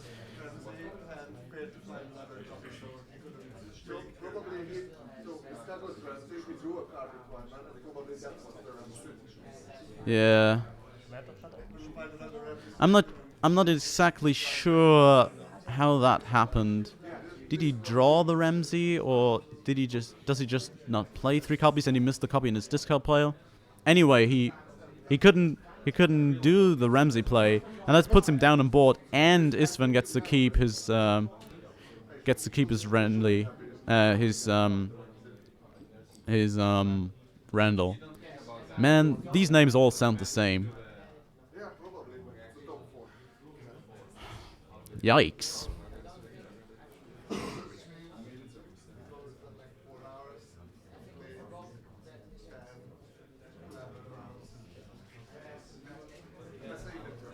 And now Jacob, in dire expectation, looking over to Istvan's side of the board. What is he going to add to the table here? And it really doesn't take much to tip the scales completely into Istvan's favor, to be honest. There's not much Jacob can do to defend challenges. He went all in on that. It doesn't appear that he has any gold left, actually. Or is there 1 gold left? No.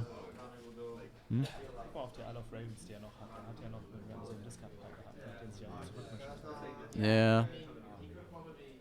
Oh, and now it's been pointed out to me that Jacob of course had a Ramsey in his discard pile before, and he has a standing Isle of Ravens. That really hurts. Alright. Alright, Jacob, you just gotta clear your head and play this straight up, but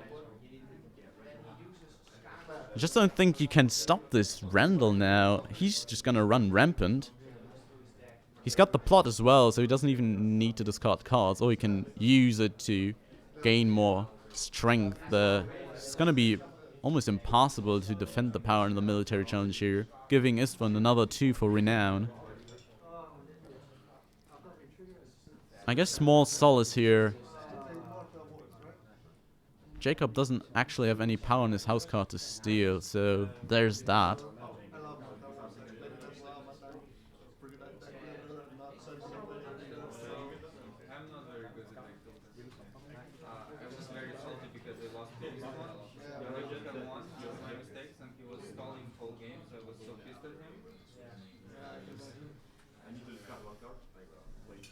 Yeah.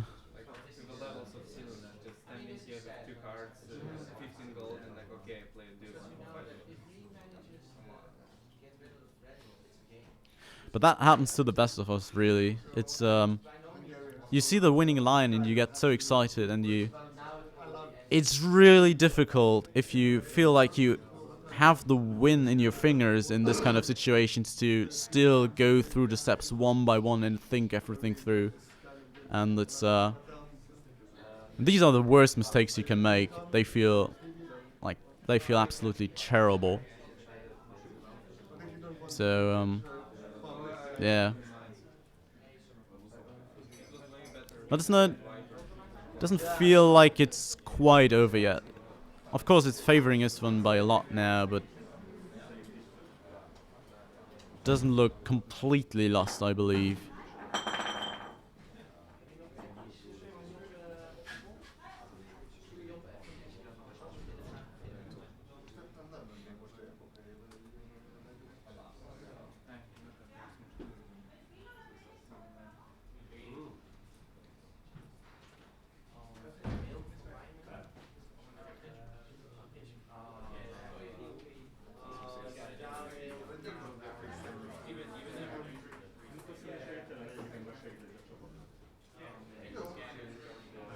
Well, there goes Wyman, and that puts Jacob at even more of a resource disadvantage.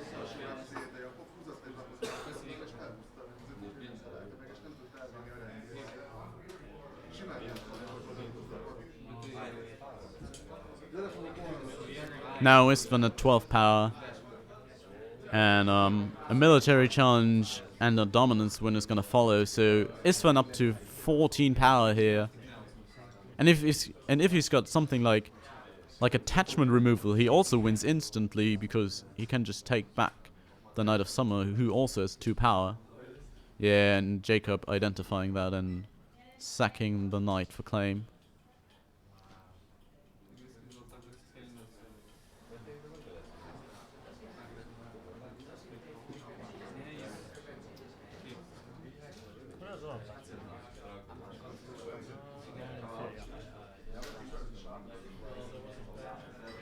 And then there was dominance. One left to go for Istvan here to advance to the finals. And yeah. Sometimes that's just how it goes.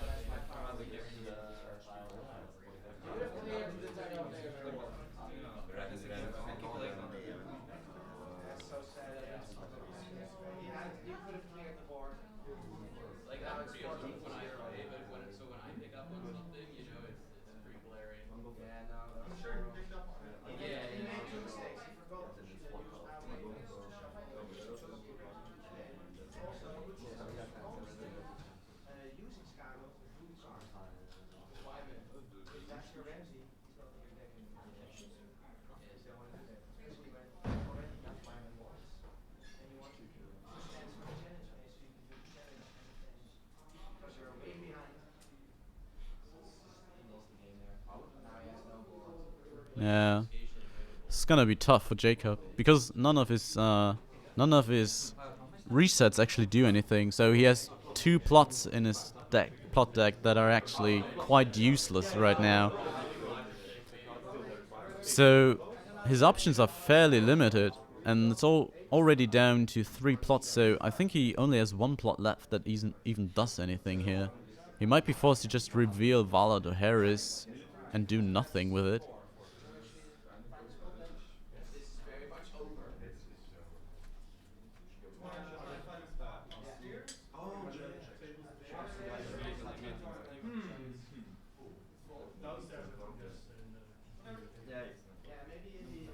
Not sure what Jacob's last plot is, obviously. Maybe we've seen it last game, but I can't remember for the life of me.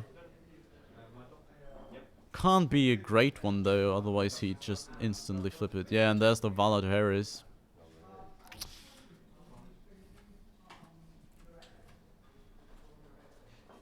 Yeah, I think this is pretty much over now, because Jacob has, what, 6, 7 gold effectively, and he has to create a board that can deal with Randall. I just don't see it happening.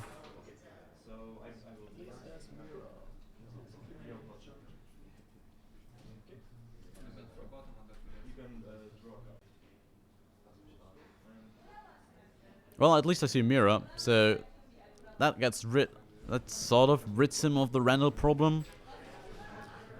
Can only imagine though that Istvan is gonna deploy another renowned character, and at that point it's really difficult to even prevent Istvan from just reaching 15 by renowning Jacob out of the game here.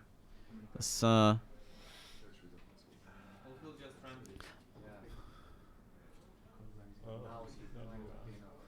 Did you draw Ramsey? Oh yeah, that actually clears, right? But this time he should remember the Isle of Ravens, right?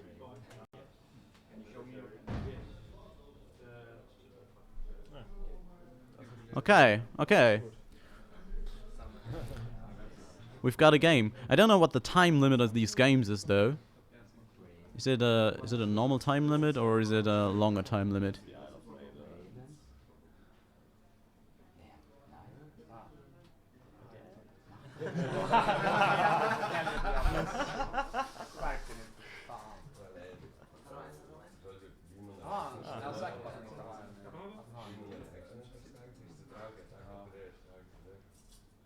Okay.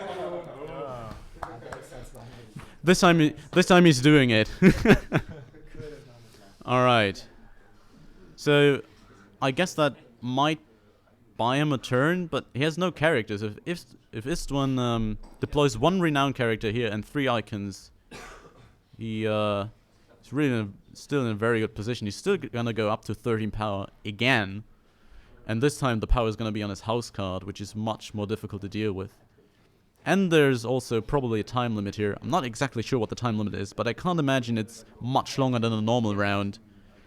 Potentially even just a normal round time limit. So even if Jacob somehow manages to stabilize the board, he still has to get back the power that Istvan already has.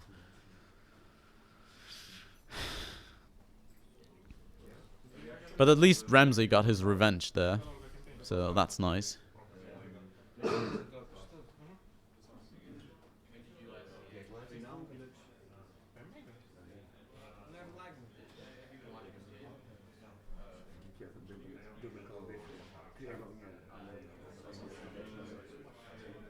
No, that's a Renly.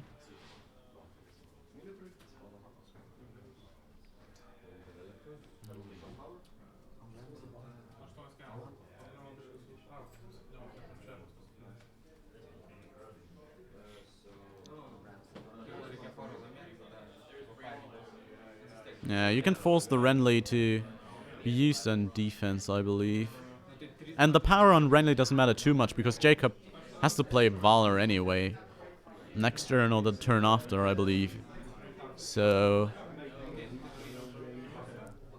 that's actually not the actual worst.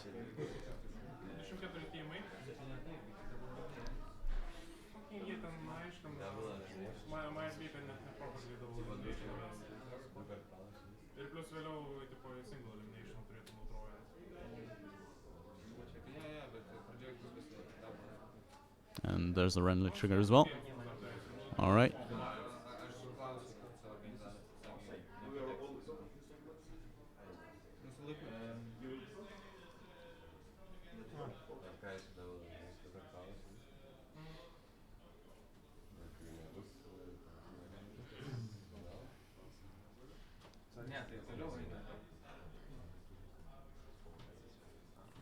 I know it doesn't feel like it, but this still at least seems rather close-ish. And the thing is, if that had happened one turn earlier, I think Jacob would have had a good position going forward. So, yeah, but I think there's still at least a fighting chance, and you've just got to put the mistakes behind you and move forward.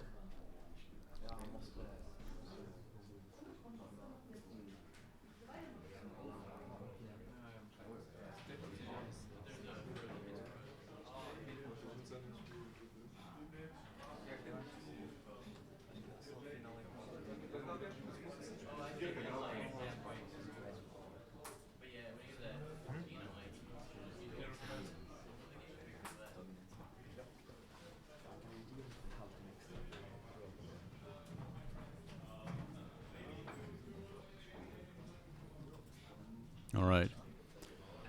Looks like a forced Vala here for Jacob. And let's see how Istvan repopulates the board after that.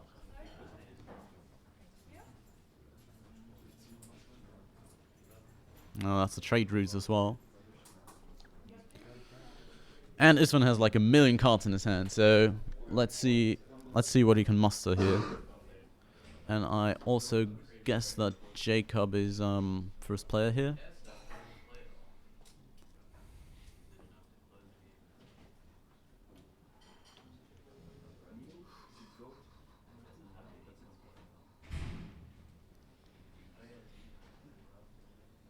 Oh no. Istvan actually deciding to go first. Interesting. I guess he's putting on Jacob on no more wards. Or he's just saying, well, I'm gonna play so many of these characters, you can steal one if you want.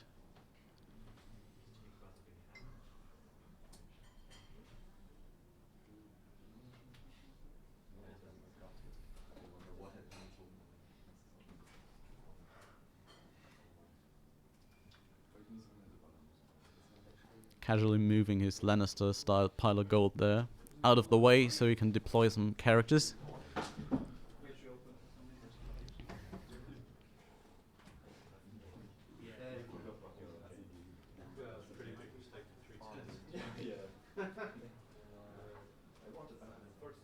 Wait. Did he just play right and pass? What's he have in his hand?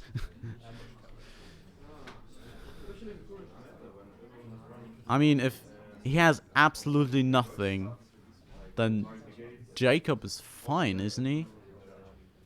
Can't imagine he doesn't have any ambush characters though, right?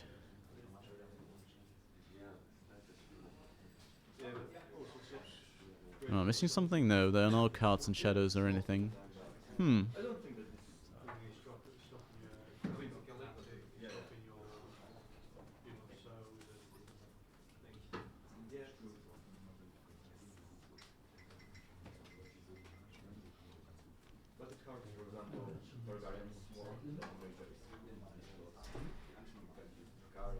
Yeah.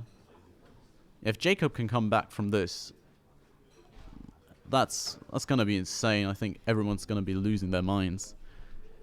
But seriously, it's Wolfgang is pointing out here, there is just a normal time limit here for this round, so even if he gets onto the board here,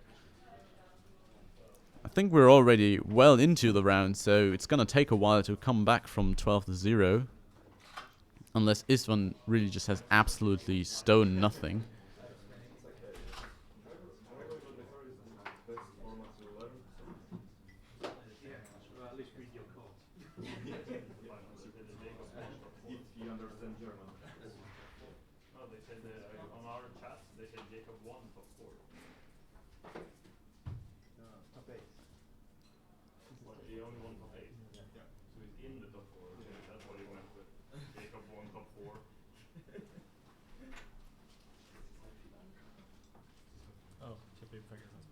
There goes a large swath of gold, which served as an iron throne there.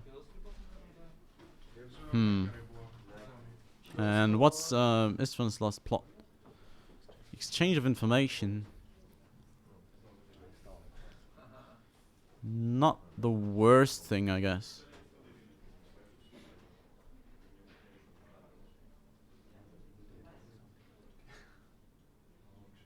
So Jacob has to make sure that he plays precisely here, but still fast, so that he can actually win in time.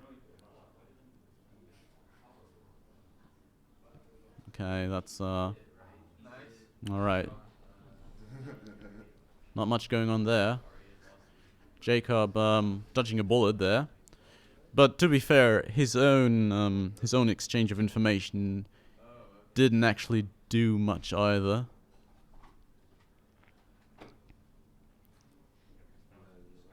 And I think Jacob has to hope that he draws into his solutions naturally here. I mean, we know he has a mirror, so that's good. And the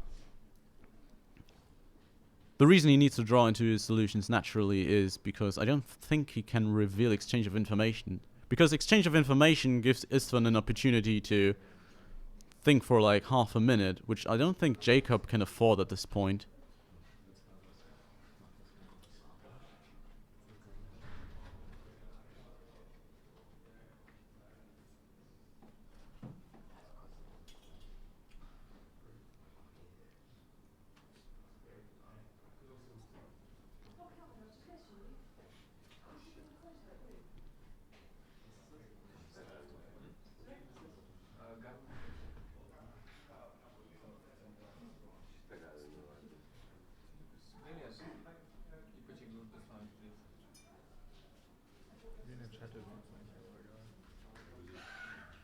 Alright, here goes Mira.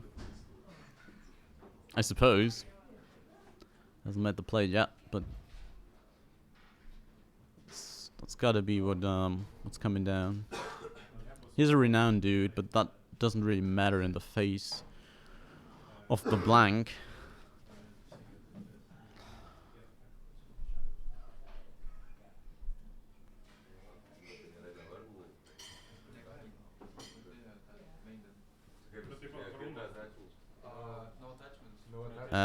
Yeah. There's a king attachment on a character that can only take blessings. Can someone rectify that? Yeah, it's illegal play, but we should have a judge next to the table. Yeah, that's what I'm thinking. Fixed now.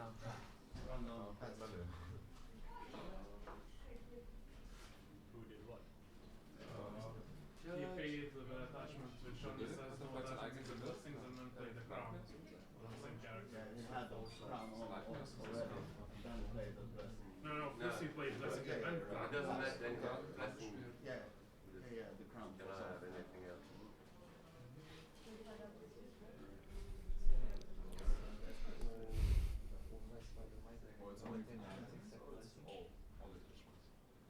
No attachment except blessings. Boom. E a coroa não pode ser. I should go to the Não pode stand ser next. sequer jogado. Oh, come Nem dá on. para jogar. Should be discarded. Okay, so that was actually nicely resolved by the judge there without cutting into Jacob's marshalling time, which I think is a very good call there by the judge. It should have been discarded if Yes, he played it legally. because he played it. No, but can you even attach it? No, but if you try to It attach goes to something like discard. that, then it It gets discarded. Yeah, It's you not can an do that. illegal target. You can still take attachments as such. Oh, They I just see, fall I off. see, I see.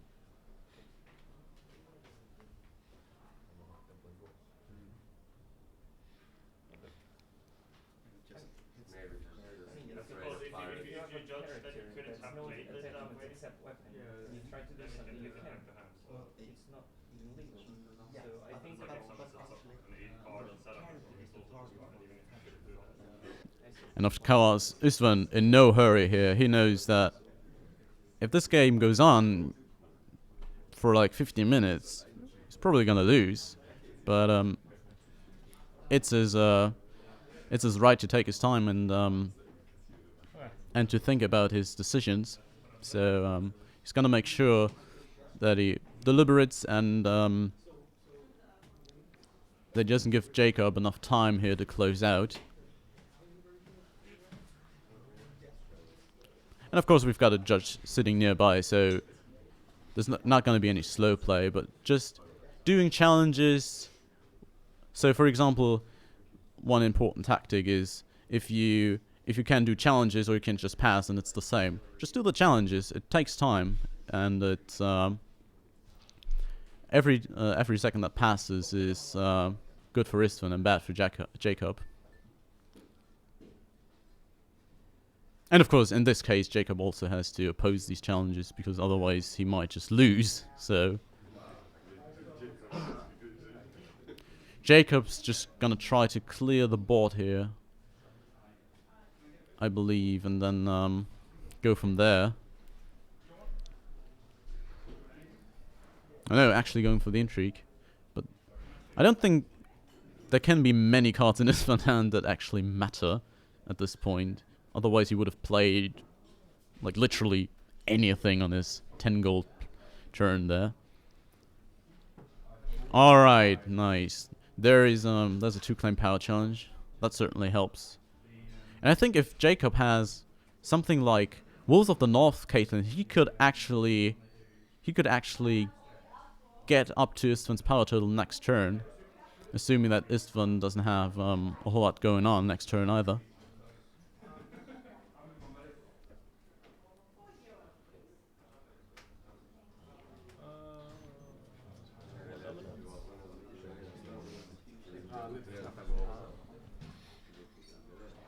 And he shuffles back that that Isle of with this Isle of Ravens, one of his Winter's Coming, which is going to be exclusively used for power gain now. All right. Jacob deciding on the spot. Istvan, of course, is allowed to shuffle his opponent's deck to his opponent's satisfaction, to his own satisfaction. I mean, the top decks are gonna decide if he also shuffled it to Jacob's satisfaction.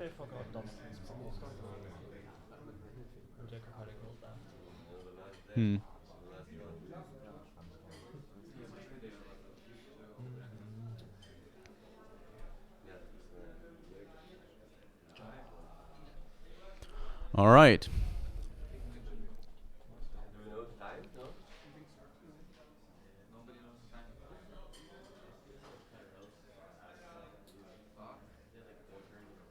It's been 1 hour now. What is the time 1:20 or is it? Isn't it a bit extended? Oh, really? I'm not sure if it is. It's only 5 hours. Okay, okay, only 5. I believe that's an exchange of information. Okay. So, is this the final round?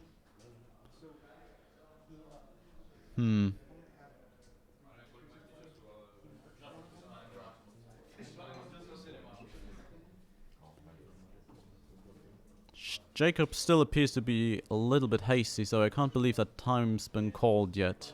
Otherwise, he would have all the time in the world, obviously. He gets an income location, that doesn't really matter. I am no one, that's pretty good, because it allows him to push through challenges unopposed if Istvan doesn't find more characters. And then there's the Steward. I think Jacob still has Wyman in his hand, so Steward is actually nice because it doesn't cost anything and it gives Jacob another trigger for his Wyman. Unless I missed a discard there early on. Discarded one, but one copy was returned to his hand early on. Yeah, now he's stacking his deck. Quite surprised he didn't do that before his plot. Couldn't he do it? Or...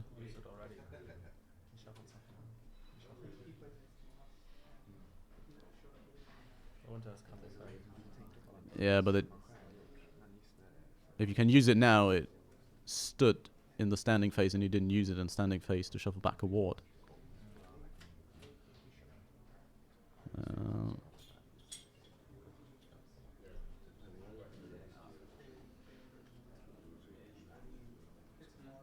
Doesn't really matter either though, because you can't ward anything here. And it appears that he's first player. So, actually might have been... if this is the last round, it actually might have been wrong to shuffle the ward back, because he can't ward anything.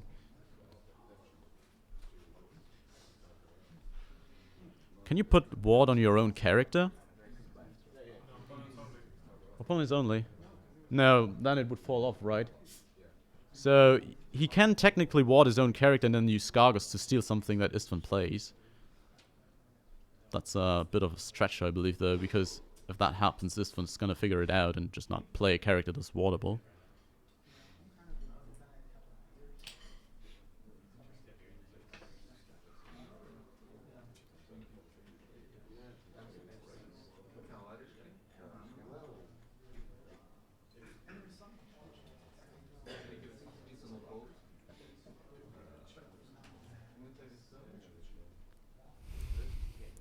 Tough spot here.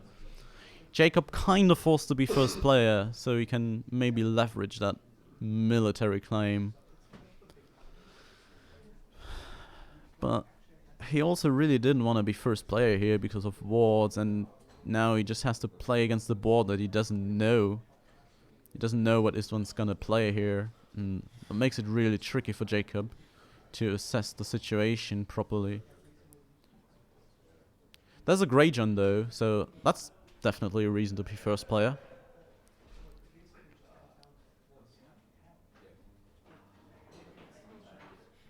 The problem is that just Grey John this round doesn't actually win the game, I believe.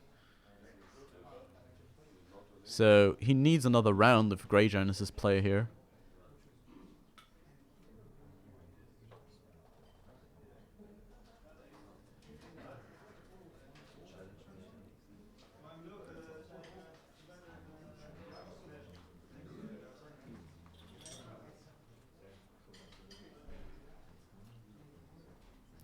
Yeah, but time's gotta be called by now. I think Jacob would have just deployed everything instantly if time hadn't been called yet. So now he's got all the time in the world to think this through, but at 10 versus 4 power, it would be difficult to push everything through, even if Istvan had no board at all.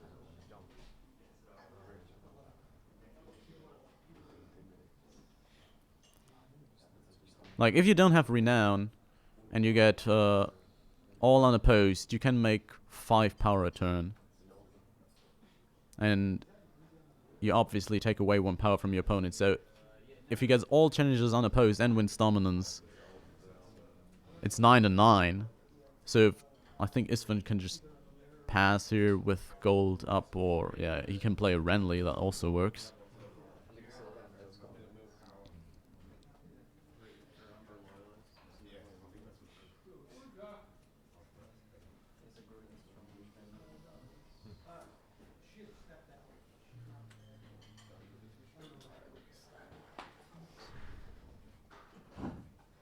Yeah. This was so close though. If Jacob hits this one just that one turn earlier, I think he wins.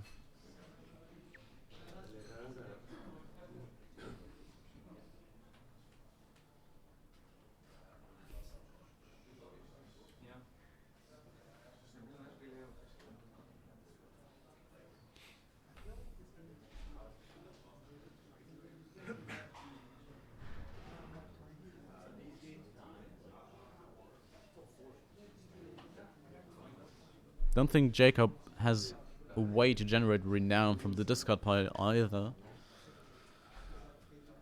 Can we like not do this right now?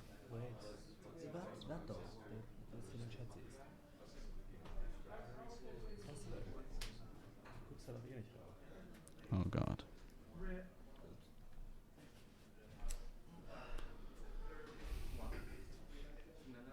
Well,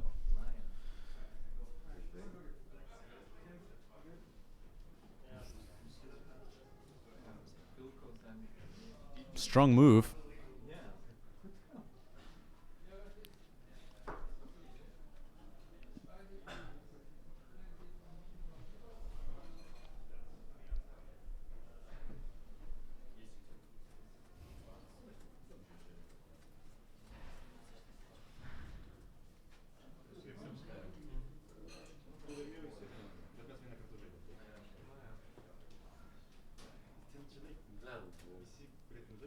Yeah. I don't actually see a way.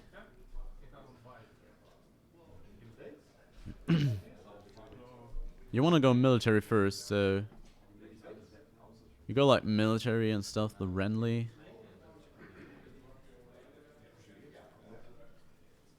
Then this one just opposes for 2 or something. Doesn't even have to win it.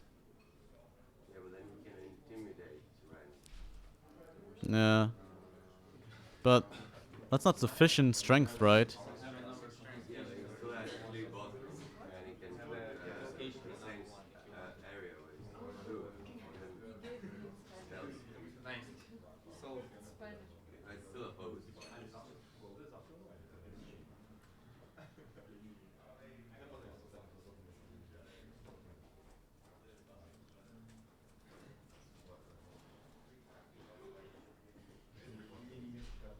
Yeah.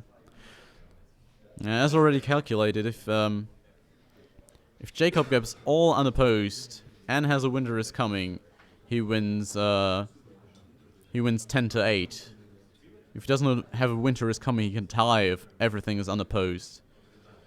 But like, if this one just opposes one challenge, I don't think there's a way Jacob can actually generate enough power.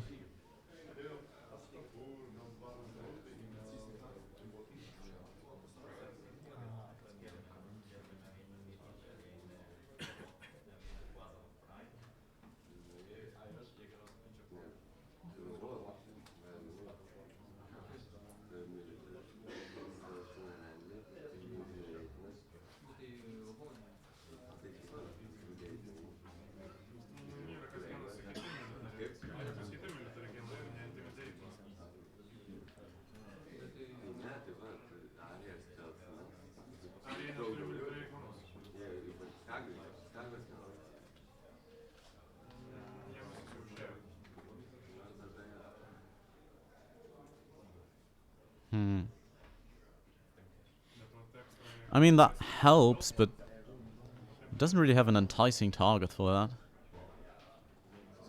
I really would have liked to see an Umber Loyalist or something here for 2 consecutive stealths.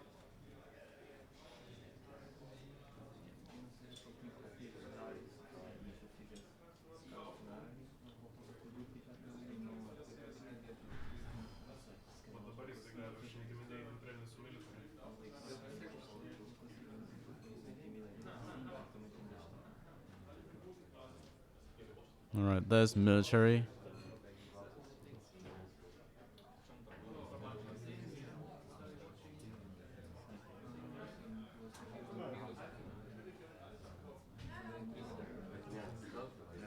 This can stealth everything, right? Or can it? No, I think he's lacking 1 strength, right? So Istvan just opposes here, right?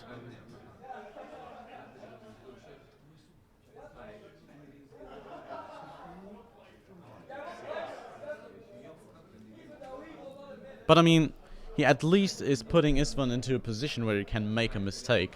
If Istvan doesn't oppose, then I think Jacob might have a chance, right? Yeah, if he doesn't oppose.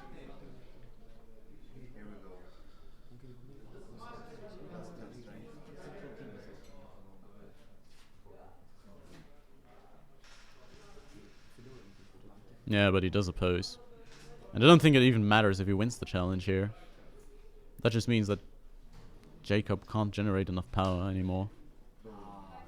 And he wins the challenge as well, so nothing matters anymore. Hello darkness, my old friend.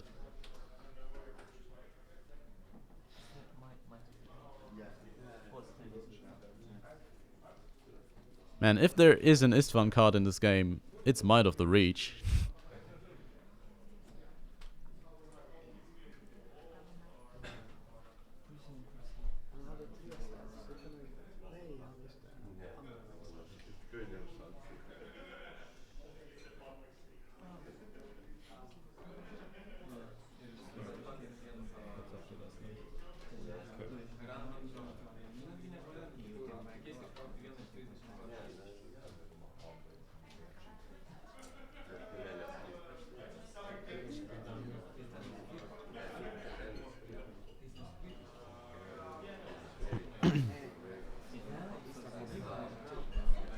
And I know I've been commiserating with Jacob here a lot, and but I don't want to take anything away from Istvan. He played this one very well, and he knew his outs, and he played to them, and he pulled ahead. It's just it always hurts to see people lose like that. It's just one mistake and then it's all over. But yeah, that's the game. You make one mistake and you die. That's Game of Thrones for you. And well played to Istvan. Congratulations for making the finals. And I think we're gonna have that in about 15 minutes or so. I don't think we're gonna have much of a break, so stay tuned.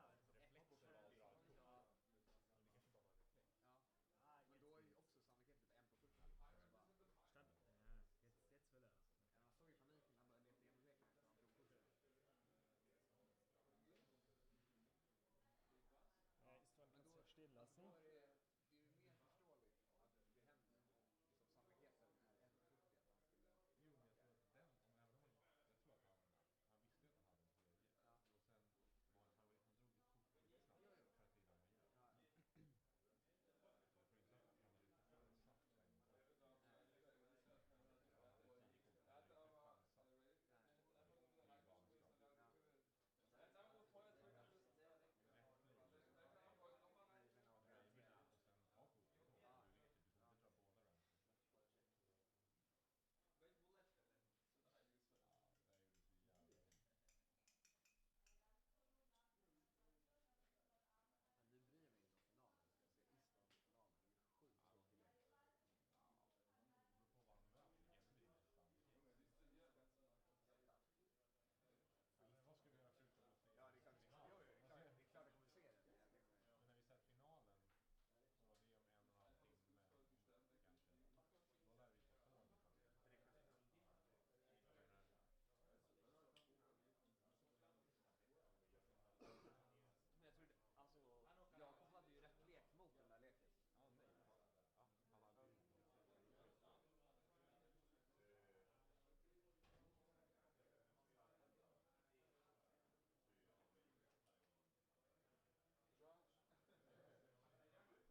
Stunden Time Limit, ne?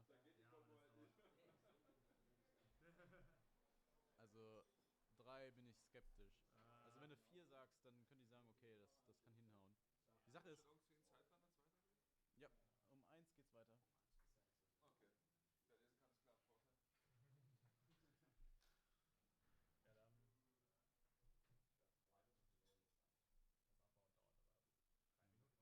dann. Das Abbauen dauert aber 3 Minuten. Ja, wie gesagt...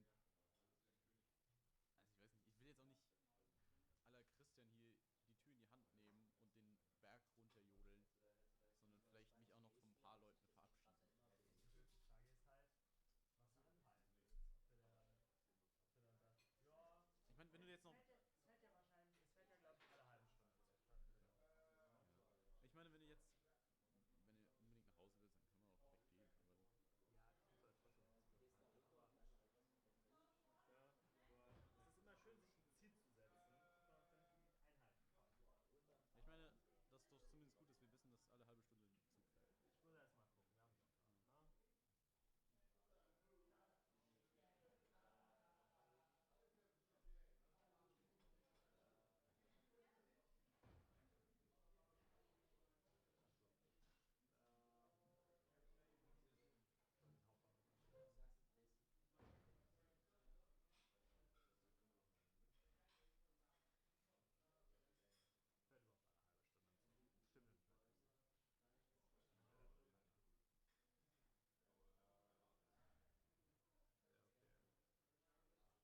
geredet hat. Aber ich habe extra ein Post-it drüber, weil das so hell ist normalerweise. Aber es wurscht, hat schon passt. Sonst war eigentlich alles. Es war zumindest gesperrt, was das war, aber nicht wichtig ist. Okay.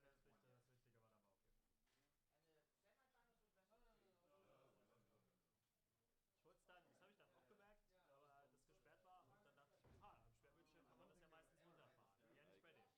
Ja, nicht bei dem. Ich glaube, das geht da wirklich nicht mehr. Wenn es gesperrt ist, kannst du ja nicht mehr runterfahren. Nee, das stimmt. Bei Windows geht das immer und bei manchen anderen Versionen auch, aber bei dem jetzt nicht.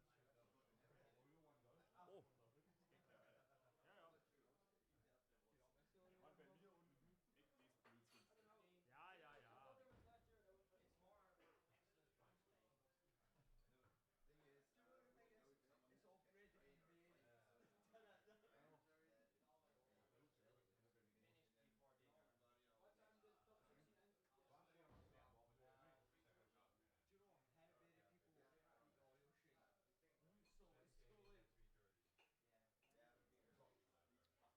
ja. Ja, det tog för en dag. Ja, det tog ett tag för mig. Oh, danke.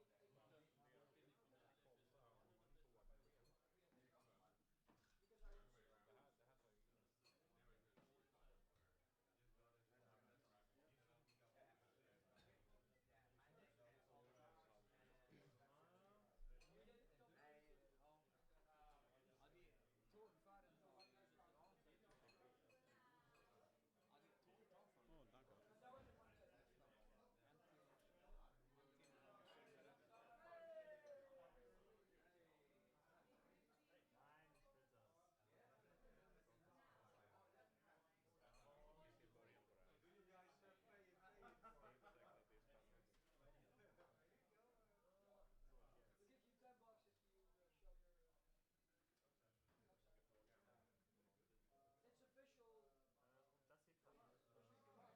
Doesn't that make it?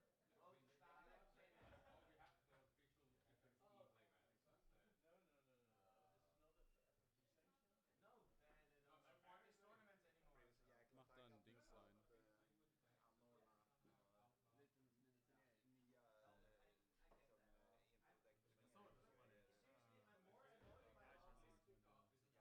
Borde gå och hitta. Det finns lite allt möjligt. Living card games. Snor några från Kann man das irgendwie linksbündig machen? Das ist das Problem. Ich wollte linksbündig machen, damit das so schön ist. Väldigt många Magic-spelare som är intresserade av att hitta Keine Ahnung. vid sidan av. Och Magic, alltså det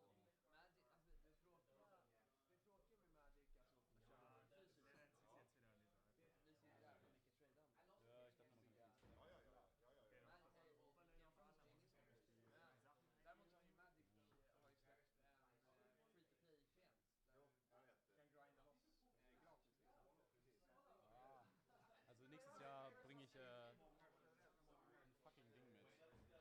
med Magic, alltså att köra fysiskt. Det jetzt wieder nicht. Det ser jävla mycket trade down. Ja, ich dachte, man kann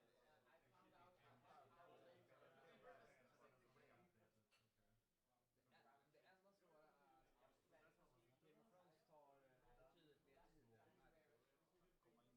Ah, also nächstes Jahr bringe ich ein fucking Ding mit. Eine fucking Maus. Ja. Det enda svåra är att Game of Thrones tar betydligt mer tid än Magic. Ja, Måste man också att spela spelet. Magic kan du bränna av ett kvarspel. Game of Thrones tar ett spel. Cirka 5 år. Man får sätta också Game of Thrones. Men då har du, som jag ser det, så är ju Game of Thrones ett mycket bättre spel. Det är mer låst. Ja, men det håller jag. Det har mer djup. Jo, men det är ju samma sak som att det är samma sak med dataspel.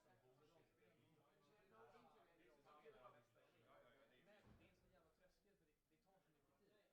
Ist der Chat jetzt eigentlich Echtzeit oder? Müsste. Geh nochmal auf da. Geh nochmal drauf. Rollspel och liksom komma in Geh nochmal auf Match. Jag älskar att spela Magic som Aber jetzt müsste es auf jeden Fall nicht sein. Okay. Das kam halt in den letzten paar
rest of the 9 cards are. treachery and really efficient characters. Yeah. Okay. Turin is a pretty good character. That's true. And the game is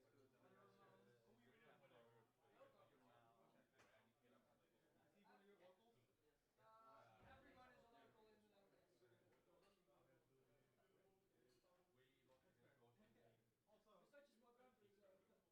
such a small country, so. But then again, it's going to Holland anyway, so because Istvan lives in Holland. Eastman lives in the Netherlands. All Dutch I don't think they I don't know. I don't think so. It's happening. Let's do it. We're here at the Stahleck 2018 Joust Championship Finals. We've got Istvan on the left-hand side, playing Tyrell Kings of Summer, and on the right-hand side we've got Wilco van Dijk, if I didn't mispronounce that horribly, and he's playing Stark Ben off the line. And I actually have no idea why Ben off the line. So I'm guessing Sir Pounds is gonna be in the stack, and probably just the good Lannister characters, but it's obviously got to be good. I mean, he's in the finals, so I'm thrilled to see what he's gonna bring to the table here. And Istvan, of course, just playing a very vanilla Tyrell list, and he's wiggled his way through this field that was riddled with Tark and Stark fealty. So yeah, props to both players for making it here, and actually giving us a finals that is not gonna put people to sleep, because honestly, I mean, on the theoretical level, Tark versus Stark is probably an interesting matchup, but after you've seen it 8 times, I guess it ceases to be such a thing. And now, so fortunately, we can lay our eyes upon a more interesting matchup here.